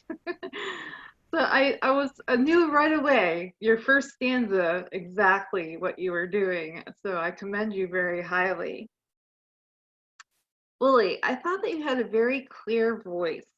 It was obviously structured because this is a poem, and this particular poem is very structured. So I thought that you read the stanzas very well. I could tell that you had practiced, and you even added some sound effects. So it just brought it even more to life for me. Some things I thought you could do to work on this the next time. Again, this is kind of difficult because this is a reading exercise. You're reading the poem.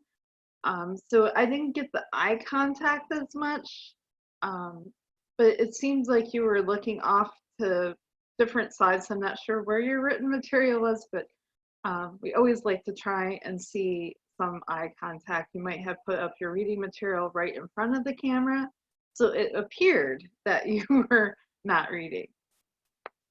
The other thing that I noticed that you might want to look at the recording is you tend to be rocking. You're rocking back and forth. I don't know if it's a nervous habit or just something that you tend to do. I just wanted to make you aware of it, that I noticed you were doing a lot of rocking, and it didn't appear to be part of your presentation for myself. But overall, I enjoyed it very much because this is a poem from one of my favorite authors. Probably didn't hurt, but I thought that you did a very good job using this as your interpretive reading a poem. I thought it was great. You followed the project and enjoyed it very much. Thank you very much.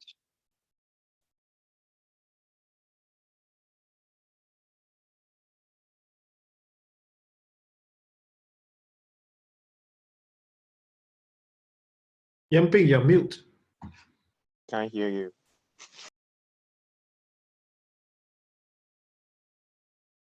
Okay, thank you, Tricia, for your speech. Okay, the third evaluator is, let me see. Okay, the third evaluator is Alicia.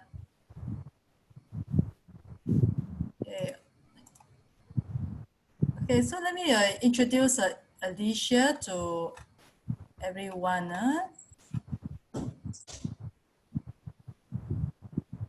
Okay, oops. Okay, never mind. Okay, Alicia is from Whampoa Toastmasters Club and also the member of the SG Online English Toastmaster Club. Okay, she introduced herself. I will quote, "I'm a happy-go-lucky person who enjoys life, aims to live in the moment, creates memories, and enjoy the journey more than the destination. My hobbies are playing the saxophone, digital photography, sports, and being a tourist within my own country." Okay, so with that, now over to you, Alicia, for the evaluation. Thank you. Before I start, can I see who is the timer? Okay, really? Okay, can you? Okay, can you scroll? Okay. Yeah. I saw it. I saw it. Okay. A fabulous evening to club president, to guests, and fellow Toastmasters all over the world. And especially to Angela. Thank you for your speech today. I will evaluate you in two areas. The first area, what I can learn from you. And the second area will be what everyone here can learn together. And hopefully, we all get inspired together to a higher level. Firstly, you gave us an appetizer. And you whetted my appetite with your title, "Why You Should Learn to Shout for Help in 4 Languages." When I'm in need of help, I think I can't even think of 4 languages. That was why I was attracted to your title. Next, you gave us a main course that's very tasty due to wonderful ingredients And what was the ingredient? The most important ingredient was your storytelling. Your 3 stories. Everybody knows facts tell, stories tell, and you did well. Let me clap for you. And after you shared the stories of why we need to shout for help in 4 languages, then you shared with us some recommendations how to pick up the languages. Now let me go to the next area in what everybody can learn together.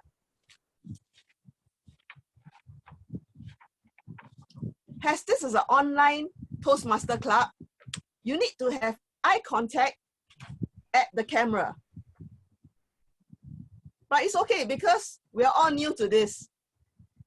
The reason being you need to focus at the camera is because your audience is at the camera and they're probably all over the world. Because many times I noticed you were looking up. And so when you're looking up, it causes a disruption to the audience attention. So just work on it. And the other more important area is vocal variety. You had 3 good stories, but you need to adjust your pace, volume, pitch, and tone, especially the tone. The reason being the tone, when you adjust your tone and put emotions in it, the audience can better remember your stories. Always remember the famous adage.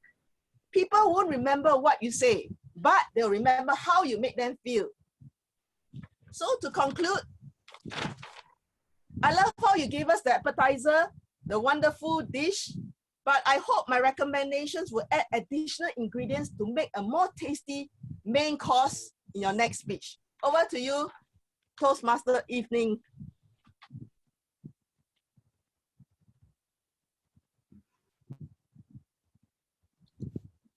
I'm done.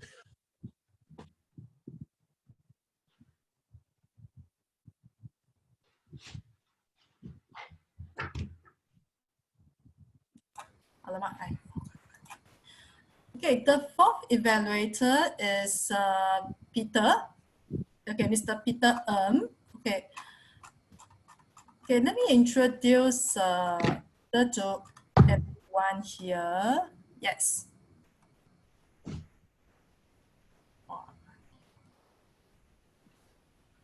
Okay, let me see here. Where is the introduction? Sorry, apologies.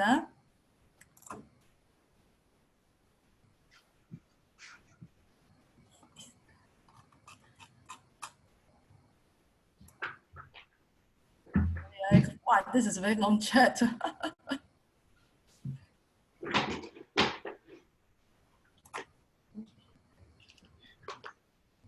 It's okay. Yeah, things getting late. I managed to see it. I managed to see it.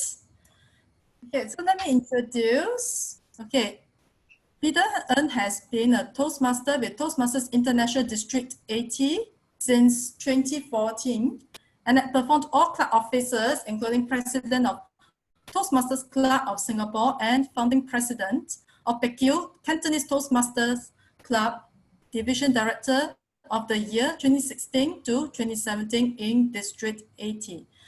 His passion is serving the Toastmasters community.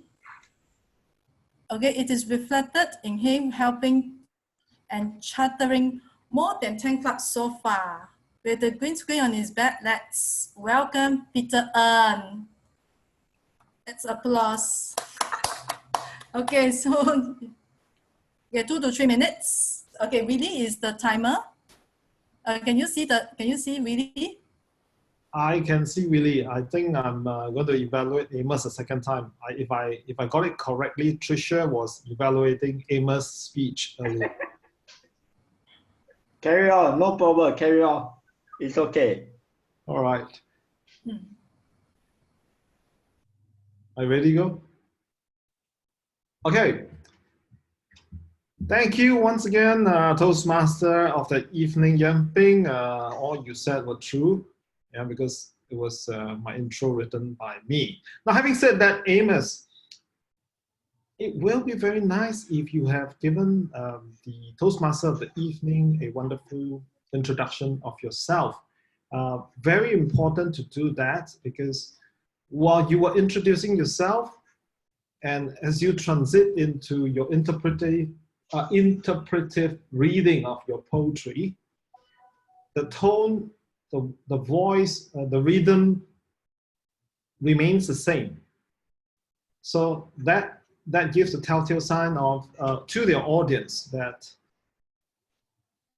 it's not much a difference of you trying to express the thoughts and emotion of the poem, which was very well written, The Raven. Now, I did get your emotion, especially now that I have a piece of the script of the Raven poetry to look at. You express yourself well whenever there's an open apostrophe and closed apostrophe in the poetry. It seems like you read very much into the dialogue of the poetry. Whereas the entire portion of the poetry, in fact, it's so well written, as I read it again, it's just full of rhetorical devices which you could have highlighted. What is important is your use of pauses, rhythms, and cadence in order to complete the poetry. And in order to do that, in order to be in the emotion of the poet, it cannot be a sing-song method. So I would say you are actually kind of reading from the screen. Now, how can I tell that? Look at the picture I took of you. Your glasses completely reflects your poetry right on your screen. And that's just, so true, whenever you look at it. To avoid doing that, next time, turn on a light in front of you, okay, to reflect back, so that make sure that the light is in front of you instead of behind you. If the light is behind you, for sure whatever is on your screen will be reflected on your glasses, right? Better still, practice your interpretive reading before your speech, and that will make a better speech. Thank you, that's all. Back to you, Toastmaster evening. Okay, thank you, Peter, for your evaluation. Okay, the fourth okay, let me see. Okay, we have the second last evaluator of the night, Henrik. Okay, are you there, Henrik? Okay, let me introduce. Okay, I see you. Okay, let me introduce Henrik.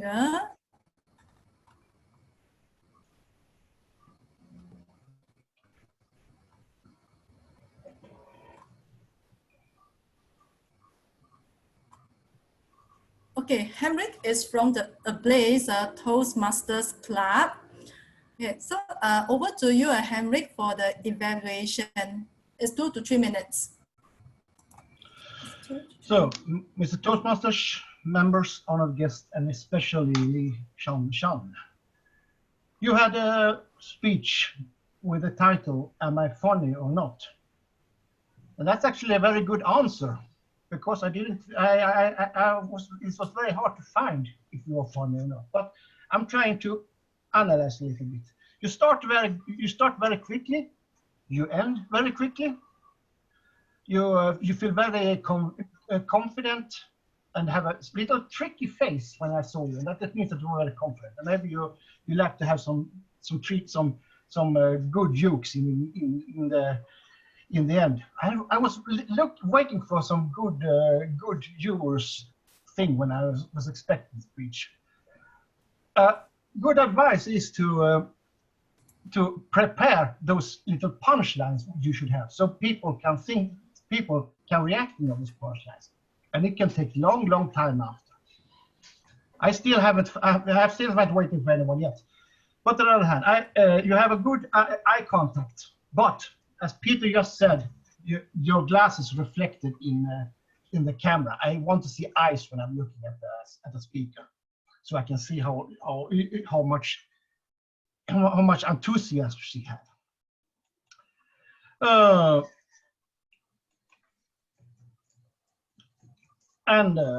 You did choose anecdotes, yes, and you had a little bit of funny humor actually. Even if it's very very hard to see, but I found it after a while when you showed up and looking around. What's the weather over there when someone is very tall. That was a good thing. They are always laughing about. Sometimes you're making too fast, and maybe I didn't understand you a little bit language, or it was not too loud, not what do you call it? It was very not good sound anyway. But overall, you had a good speech. You held your time, and you make it through. And I hope to be here again. And thank you very much, Mr. Toastmasters members on this. Okay, thank you, Henrik, for your evaluation. We shall have the last evaluator, Aaron, for the evaluation. Okay, Aaron, can you see us? Yes. Yeah, you can start doing the evaluation. 2 to 3 minutes. I was actually waiting for the Toastmaster today to welcome me with a nice introduction, but no worries. It's about always the part. You want me to introduce you? It's a joke. Sorry, It's a joke. So it's always good to start out with a nice opening. Let's give a round of applause to Palavi for giving us a very touching story. If you do really feel the emotions, give a wave. Let's see all the waves on the screen right now. Now, I see Palavi as a very, very strong speaker. How would I say so? Because this story is inspired by random scrolls of Facebook, and then this story pops up. It gives us a lot of different insights of what happens in the past in India, and how it reforms from a girl, a mother of orphans, to an inspirational speaker that's inspiring and influencing all around the world. Let's break it down to what she has done well. So for me, I can see that she describes a lot of different things. One, the value. When humanity gives up on her, the main character, the animals didn't. At least that is a nice insight of how we can feel that emotions. Like if you're abandoned by the world, what is that feeling that's still lingering with you? So you give us that feeling, you give us that value, that even if the world gives you up, but don't give up on yourself. That is a very hidden value that you have done so well, covered by different layers. Great job. Now, two, along with the side, you presented with lots of different details of how she can help a crippled old man to trend his verse. That moment, that visualization is there. So visualization helps us to build that emotions, connections there. So great job for that. Finally, what I think Palavi did really well is that she gives us 3 short sentences as a summary and bring us to recap the whole flavor of the whole package of the story. So for that, again, give a round of applause again for Palavi. Now, challenges. We always love challenges in Toastmasters. The first thing that is about challenges, I need to ask my friend Olive to help me do this demonstration. What I see Palavi did in the whole speech itself is that you notice that she was kind of looking sideways. She doesn't look at the camera at that time. So what does it mean? It means that there might be a script that is just at the side, or some pictures. It might be that situation. So your eye contact was slightly off. Then we can't build that connection with you. The eye contact was slightly off. How do we improve on that? Focus on the items in front of the camera. You see that my eyes is actually looking at the camera right now. So give us that vibe. Now, 2 is about positioning. Online clubs and in-person clubs are quite different. How do we see the difference? By putting away so far and putting closely you can see the difference. So next time, try to adjust a bit more by positioning yourself that you cover at least 60% of that whole screen. Because your facial expressions, when you say the words, actually convey a meaning. That will help you even more in your touching story. Now, the third thing that I would like you to challenge on is that in any touching story, we would like to add vocal variety and also pauses. If we add pauses, we can digest whatever you say. Because your speed is quite fast, and then that will allow us to like, oh, it's become another story. I didn't connect there. So I would highly recommend pause at that right moment. That will be the challenges for you. Thank you, Pavi, for giving us a very great speech. Back to you. Okay, thank you, Aaron, for your evaluation. Okay, by the way, he is area director of D89 and D70, and he comes from Hong Kong. So right now we are going to do the polling. Okay, can everyone see the polling screen? Can everyone? Okay, so I give about 1 to 2 minutes to do it. Yeah.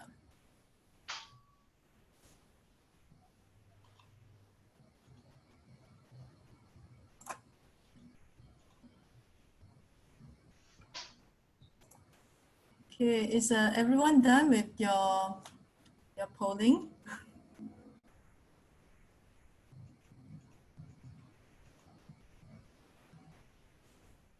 Okay, I can see that the people, okay, some of you are still doing it. Okay, I'll give you some time.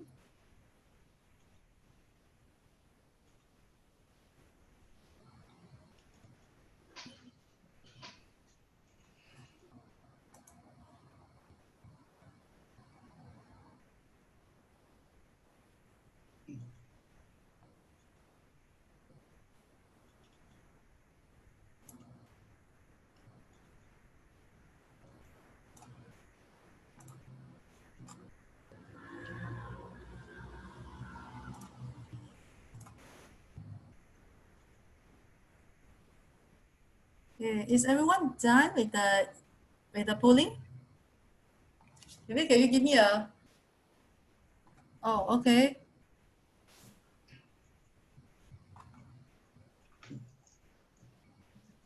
Okay, I see.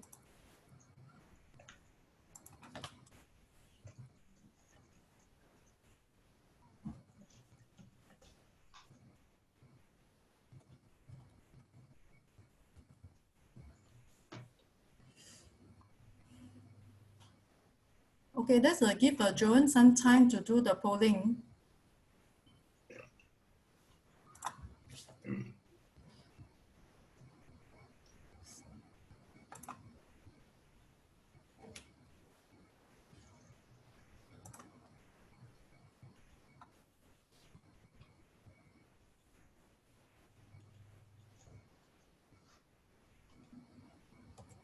Yes, that's good.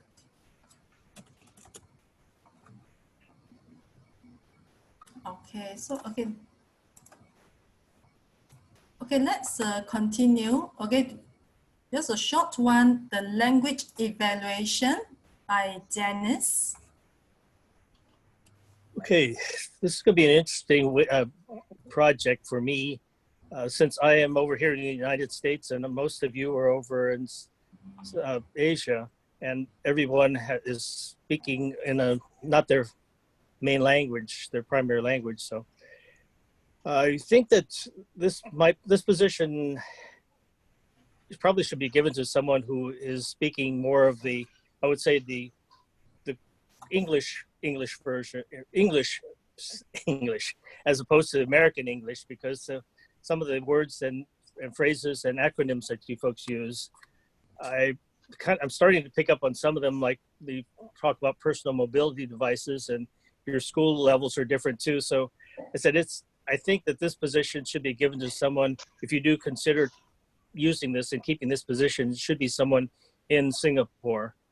I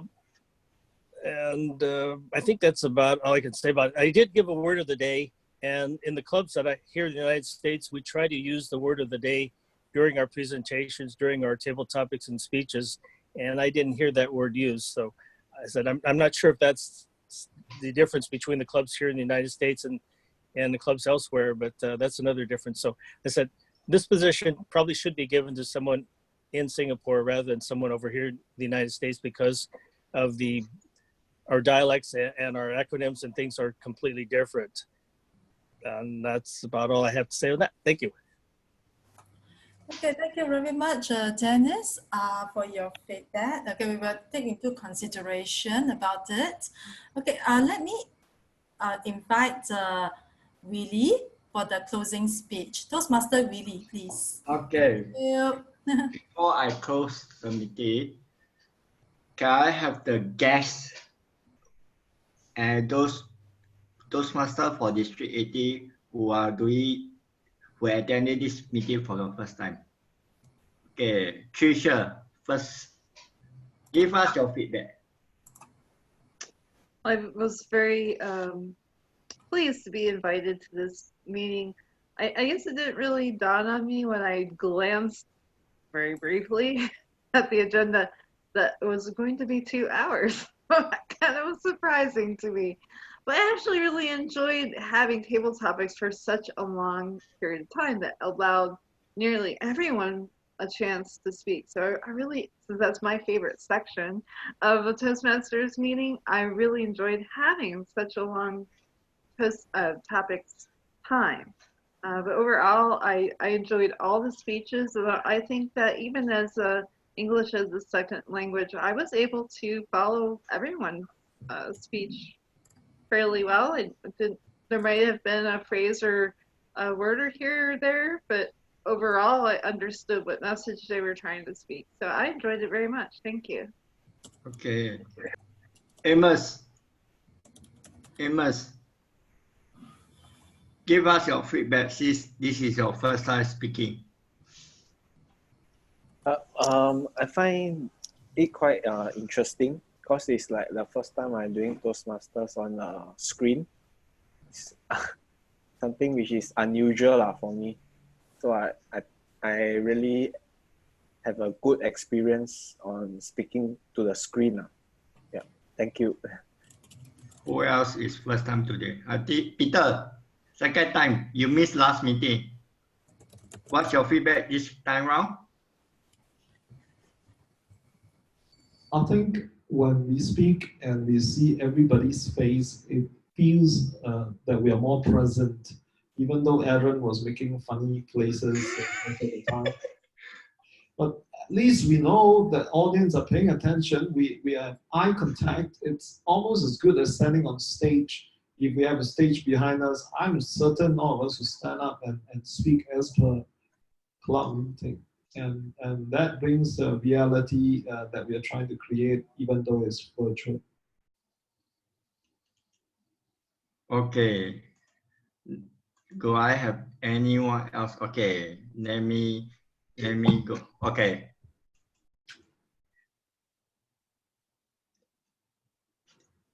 Paravi,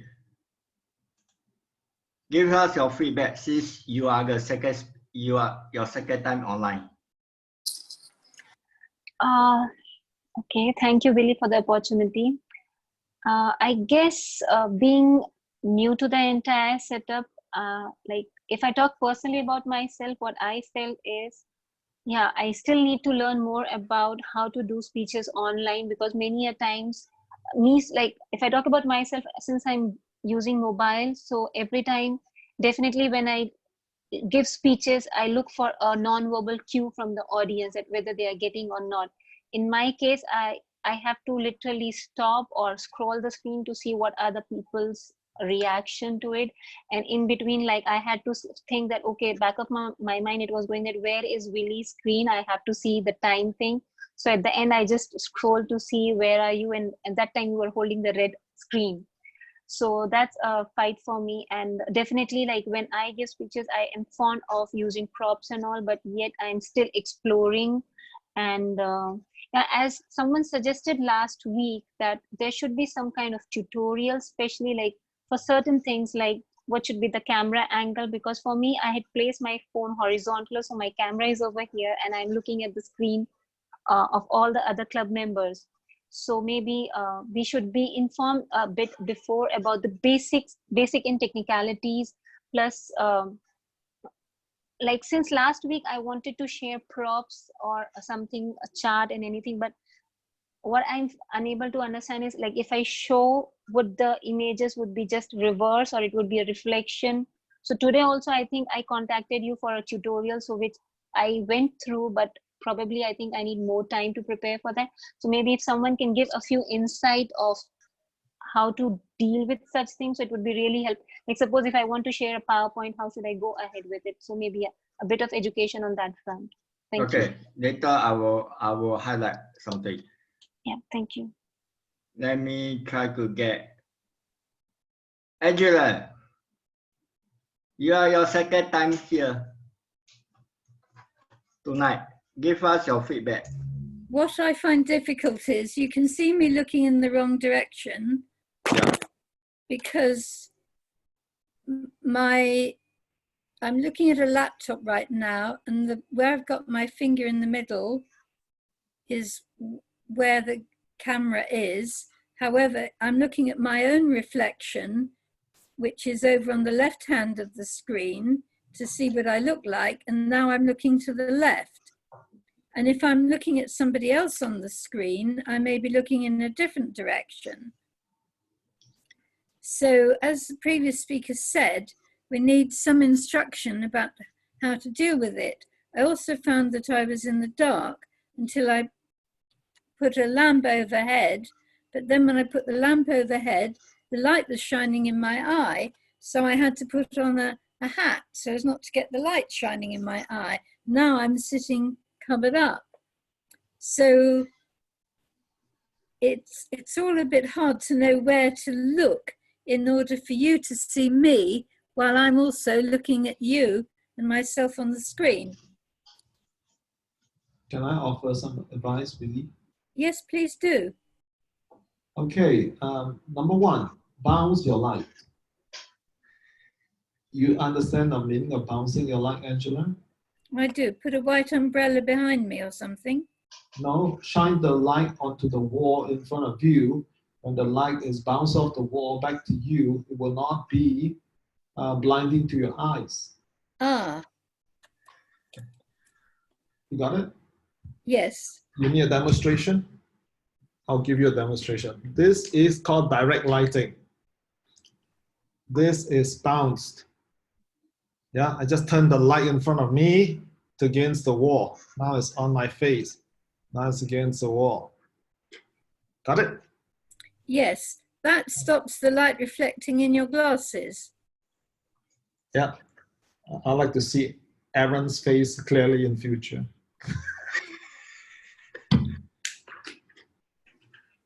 Okay, thank you, Angela. Any more to add? Oh, well, I've got lots of language, but I can send that to you separately. Okay. Hello. Okay, Yimpi, it's your second time being a Toastmaster of the evening. What's your view this time? Okay, I mean it took me a while to react, to the changes, in the speaker. So I apologize, if there was some interruptions here and there. Okay, but overall, I actually enjoy it. To be honest, I was actually toggling, between this Zoom browser and the web browser. So I know that I may not be giving a lot of eye contact. So pardon me if you think that I was very, very engaged at a point of time. So I think this can be further improved. But with time, I think I can get used to it. Okay, the person I go to unmute will give me some feedback. Alicia.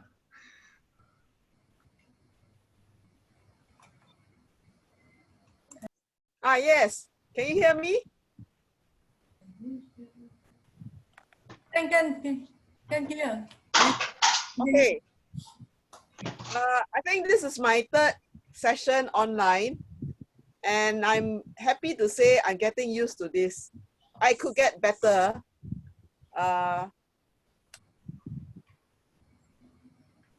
This time I can say I took everyone's advice.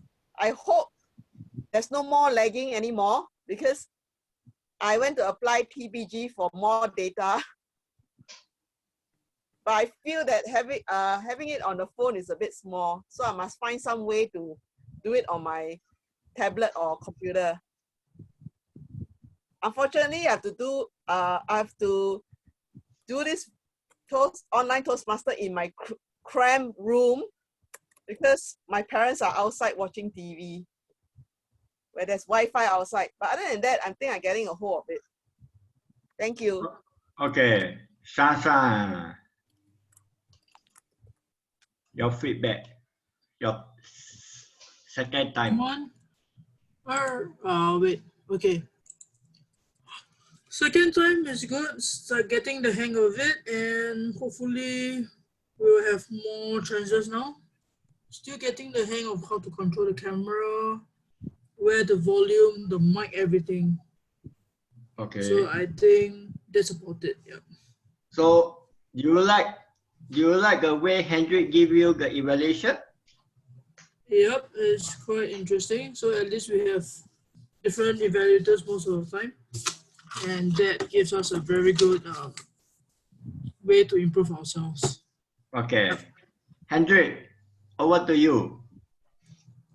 Well, I'm I'm a little bit surprised of myself because every time I am on Toastmaster, even on this, we can call it a new meeting, I always learn something new, and I'm always happy when I'm leaving a Toastmaster meeting. I have learned something.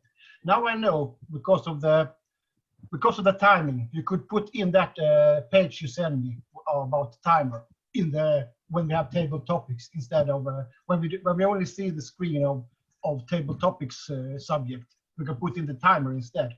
If I know that before, I should do it. But I'm an old-fashioned man. I try to do it in my old-fashioned way. So, but new things are always welcome, and I learn about that, and it was great to getting along with Stressy from timer to evaluator that I haven't done before. But I see it as a challenge, and I made it actually, and I hope I not get anyone disappointed about it. Thank you very much for a great evening all. Okay. Can I say one more thing? Yeah, carry on. Okay. Today I like the cultural immersion that we had. I noticed we have some new Toastmasters from USA and another country, right? Which other country was it? Europe. Europe. Oh, that's fantastic. London. Oh, that's fantastic. Good job, really. I like that because of this, we have all these overseas Toastmasters. We learn new styles to improve our listening, speaking, and communication skills. So kudos to you, Willie. Thank you for inviting them. Aaron. Aaron. Over to you. Me, yeah. I just trying to be a bit funny because thanks to Peter's reminder, I should hide myself in the window right now. So everyone is like, okay, yeah, I should do something funny. I forgot to do this. Usually this is what it's about, customizing your own portfolio online, whereby you can find different softwares that edits your webcam. Even like Peter right now in his background with green screen, you can deal with different landscape and stuff like that to personalize your own character on an online meeting. So you just need to be yourself quite more fun.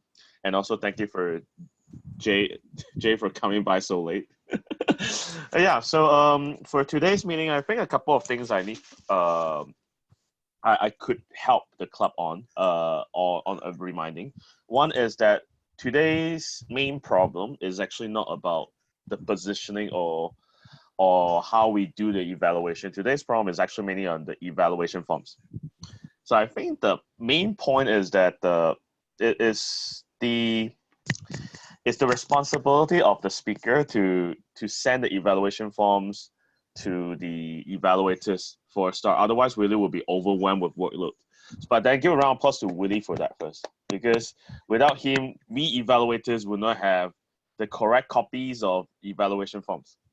So that's one thing. Thank you, Peter, for the very nice background applause. I could find a funny one later on, but yeah. But yeah, that's one thing that I think it will actually delegate the burden on, and everyone can have a very smooth meeting with the correct evaluation.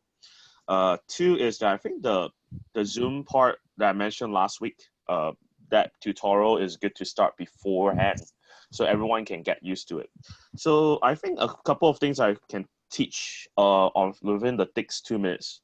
The first tip that in online meeting is that when we do the mute and unmute buttons, we always have to remind ourselves that next time when we do the speech, or like especially Yamping, she forgot around like 3 to 4 times because like, oh, I mute already, but I forgot that I have to unmute. So there will be one reminder for that situation of unmuting. We usually do this. So how can you see this part? Is click on the gallery view. You can see everyone. And then when we actually do this, right, you notice something is wrong. No one can hear you. Then you will actually unmute. It helps you to serve as a reminder for that. Two is that I love Shanshan's speech today. I think Shanshan's speech actually give me the vibe when I was very young. When I was back in the age whereby I feel that I am not very funny and a very serious person. She gives me that very nice vibe. So in terms of expression-wise, she did very well. So in terms of how we occupy 60% of that screen itself, we always have the common error, just like what we have mentioned, like Annie actually mentioned, we will actually look at the screen and then we forgot to look at the camera, right? Next time, a warm tip is put a nice tiny character beside your camera so that look here or in online meeting. Then you remind yourself to look at there. Then treat that as a habit. Then once you get used to it, then you can focus on eye contact directly, and people will feel that you are looking at me. Thirdly, as I mentioned before, co-host, don't do it all alone, Willie. You have to spotlight. You are a timer, and you have to spotlight everything. It's troublesome. I think you know what I mean. So remember to delegate to, like, for example, Hendrik is part of Ablaze. They use Zoom as well. You can delegate to me. We can help you. We can also ask Uncle Toastmaster of the Toast Table Topic Master, although we don't have the yogurt girl today. But yeah, I mean, like, it's about how you can customize the fun. So these are the 3 things that I think is the top priority to correct. And then final touches is I would highly suggest, since we have so much time for 2 hours, right? While people are doing the break, why not consider that 1 minute of silence whereby people from all around the world can give some feedbacks? Not just us as an evaluator, but every one of you actually is an evaluator. So everyone's opinion to improve, to help the speaker improve, is very valuable. So try to put that into the chat box. Like I usually put that in my club and say 1 minute of silence. We will have one good point and 1 improvement point. That's the shortest that you can actually talk about. So those are the 4 points I hope that you can take into heart and then try it next time. I think Trisha understand what I mean, because that's what we do in compare communicators. Yeah. So yeah, back to you. Okay, over to Danish. Okay. Actually, I like Aaron's suggestion about the giving everybody the evaluation. What I'm doing on my computer is I'm actually running 2 screens. It lets me put the chat box over on the second screen, so I can keep that up and running so it's not blocking the rest of my screen. So doing that would allow me to type in comments or evaluations while I still see what's going on. Today, I also still had to run my phone for my audio, so that's why you see 2 pictures of me on the gallery view. I guess it's working okay if everybody's able to hear me. That's just what I'm doing here for my hardware. I just want to pass that on. The overall meeting was pretty good. Your timing is still an issue. I guess we'll still have to figure out how to set up a timer on the screen so that it's easy for everybody to see, so that you don't have to scan all over the gallery view, especially if you're using a telephone. But, good meeting. Thank you. Okay. Jared, you are the last one to come in. any just your feedback or your last part where the time you come in.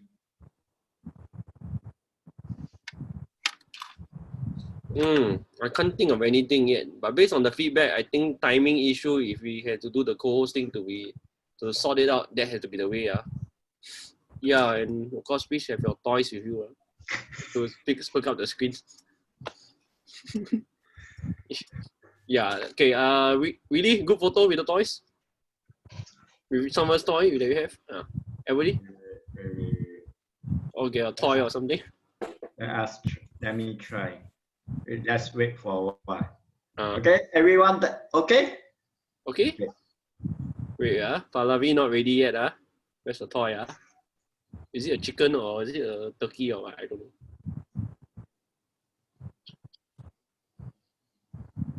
Okay. Okay, wait, just wait for Hendrik. Hendrik not update. Okay, never mind. Peter, that's a lame toy actually.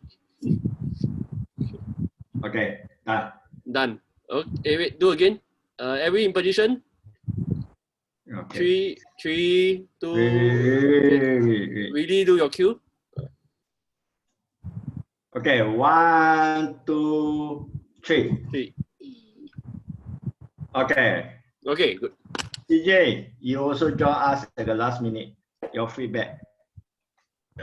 Fantastic Friday, fellow Toastmaster. I think we are getting better and better each time. So we learn a lot and keep on improving ourselves.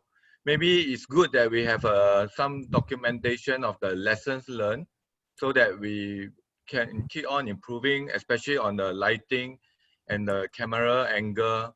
We should document it down and share it with the rest of the people, especially those first timer. Maybe we can come up with a user guide for them. Yeah, it will be good. Okay, thank you for your feedback. Okay, let me summarize. Okay, okay, every one of us will have 2 connections, one for the laptop and one for the PC. So if you need to share a PowerPoint, you can share. Okay, on the PC version, there's a share button. On the iPad version, there's also a share button if you are using an iPad, okay? Or iPhone, it's best to use iPad. iPhone will be very small, so best to use a PC, okay? Actually, I have, yes, Peter? We are still having participants from within Toastmasters online group in the meeting. Are we planning to open spectator slots for those who are curious, wanting to participate, but just want to be a bystander for, observer for 1 meeting or 2 meetings? Okay. Let me answer you this thing before I continue. Okay. 5 speakers is allocated for the members, for paid member. 5 are given to District 80 member. Okay. 5 are given to Toastmaster for other online club. Tricia, you want to go a speech? Let me know. Aaron, you want to go a speech? Let me know. Hendrik did his speech last week, so no issue. Continue to do. Dennis, if you want to go a speech, I'm fine with that. Everyone can come in to join, but our meeting is limited to 50 members because each person will have 2 devices login. So on the 22nd, no member, that is 2 Friday for now. We'll go Facebook Live. People who need to speak will have to come in the meeting. People who do not need to speak will use the Facebook Live on the page itself. So does that answer your question, Peter?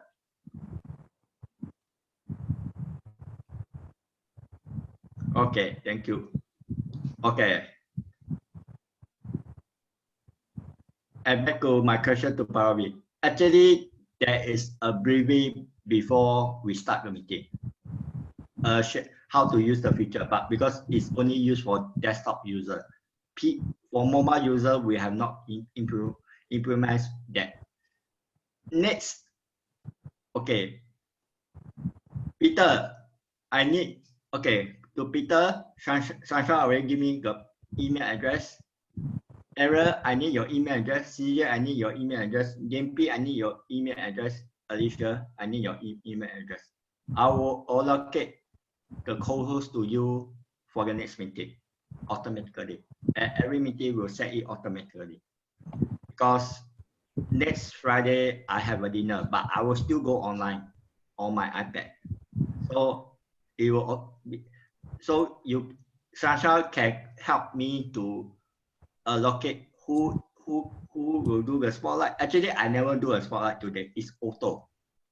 It's auto today. I don't know why it's auto. Maybe because of the yesterday I have another session. We do so many spotlight for 4 times for 4 speakers. So Sasha will help me to manage that. I will connect remotely for iPad. Okay. Today the internet connection is stable as compared to last week. So we can continue to speak. And actually, I have opened the speaking slot to District 80 and to the whole world, but I have not officially announced to the whole world yet because I try to get the easy speak portal set up ready so that people can just sign up because Google Form is giving me a lot of administration work. Easy speak have a standardized format of the meeting, so it's automated. Today, our meeting ends 15 minutes early because our table topic, we had less table topic. Although some of the speaker and the evaluator have left early, but I believe tonight we really have a good time. So, who want to be table topic master next week? Or TME online?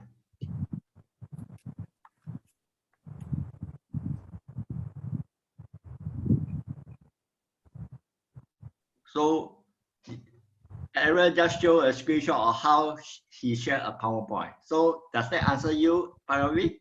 I think on mobile you can do that. So, you can do that on your PC, but mobile will be a challenge for you. Angela, you know how to do a share option? A share PowerPoint? No, not yet. Okay, at your bottom of the screen, there's a share button. Do you see that? Yes, in green. Okay, select that and then it will pop up icon, a screen. Try to use screen. Go use a go choose PowerPoint or whatever application you have. Sorry, don't use PowerPoint, use what? No. When you share your screen first, you share your screen first.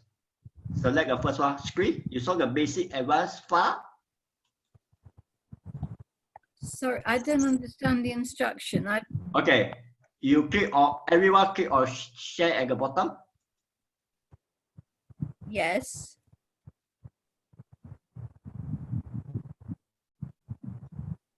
Okay, then what do you see? What do you see? I see all my different open items. So I'd have to shut everything except the one I want to show. No. You can share your screen first, then followed by any application you want to show. You just choose the one that you would like to share from that options that you have. Okay. Now I'm getting a box saying this will stop other screen sharing. Okay, I stop it. So Angela, try to share something first. We just, everyone have a chance to learn to share now. Okay, I got mine up. Okay, careful. You want this training to be recorded? Yes. You sure or not? Okay. Okay, I start. I will summarize. Okay. Guess. Can I show of hands who know who's the best speaker and best evaluator?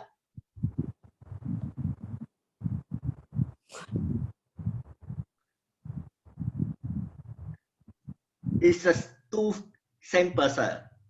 Paravi and Aaron. Paravi is the best speaker. Aaron is still the best inventor. Never mind. Next meeting, let's all give a round of clap before we proceed. Okay.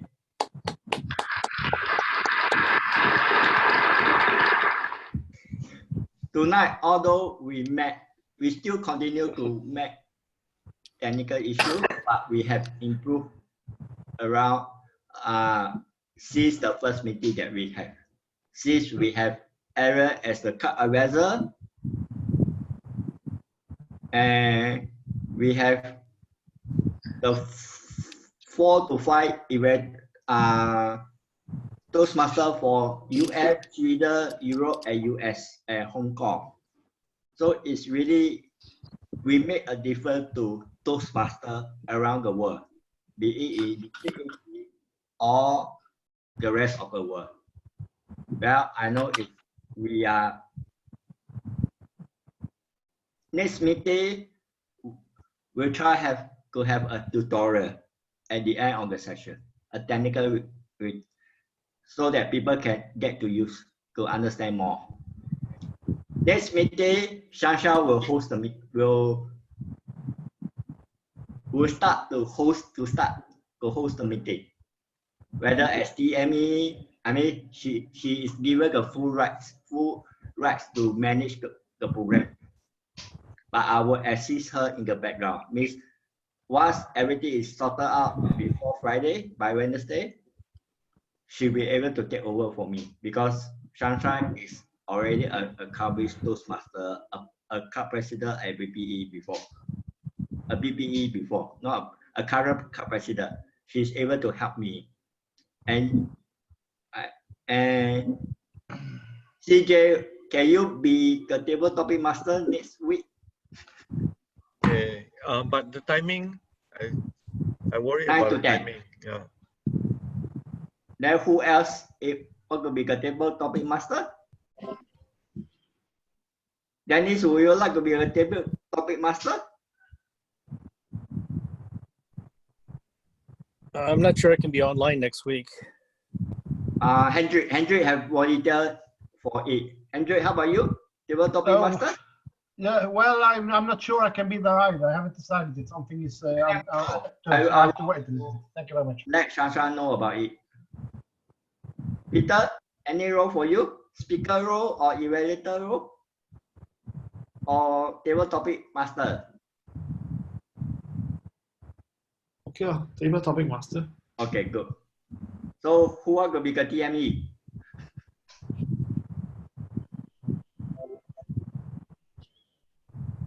So I need a TME, or Shanshan can be TME. Okay, right, Shanshan. I will help you with the logistic in the background. Sorry? TME? Ah. Okay, I'll try. Normal meeting is very simple. I will try to see whether I can manage the co-host, because now we have more co-hosts for the next meeting. So okay, my table topic session will have prizes. How can you virtual prizes or real prizes, right? Actual real prizes? Yeah. Send all the way to Hong Kong? No, the price is ready for your claim, but the postage you gotta pay yourself. Yeah, it's free gift from me, but you pay the postage. Yeah, that is true. True. Follow Evan's. Like Evan has a very interesting way of doing things, or like you can do anything that is digital is the best. Yeah. So I may even send a chicken poster to you. okay, enough of chicken. And this is real present. I'll display it when you all come online next week. Okay, and it's up to you. That there is a value on the present that I'm delivering. Okay, for the best table topic and the most interesting table topic. All right, that's my role for next week. Okay, I declare the meeting closed. And then if you are going to hang around, no problem, because I will go stop recording for now. Thank you.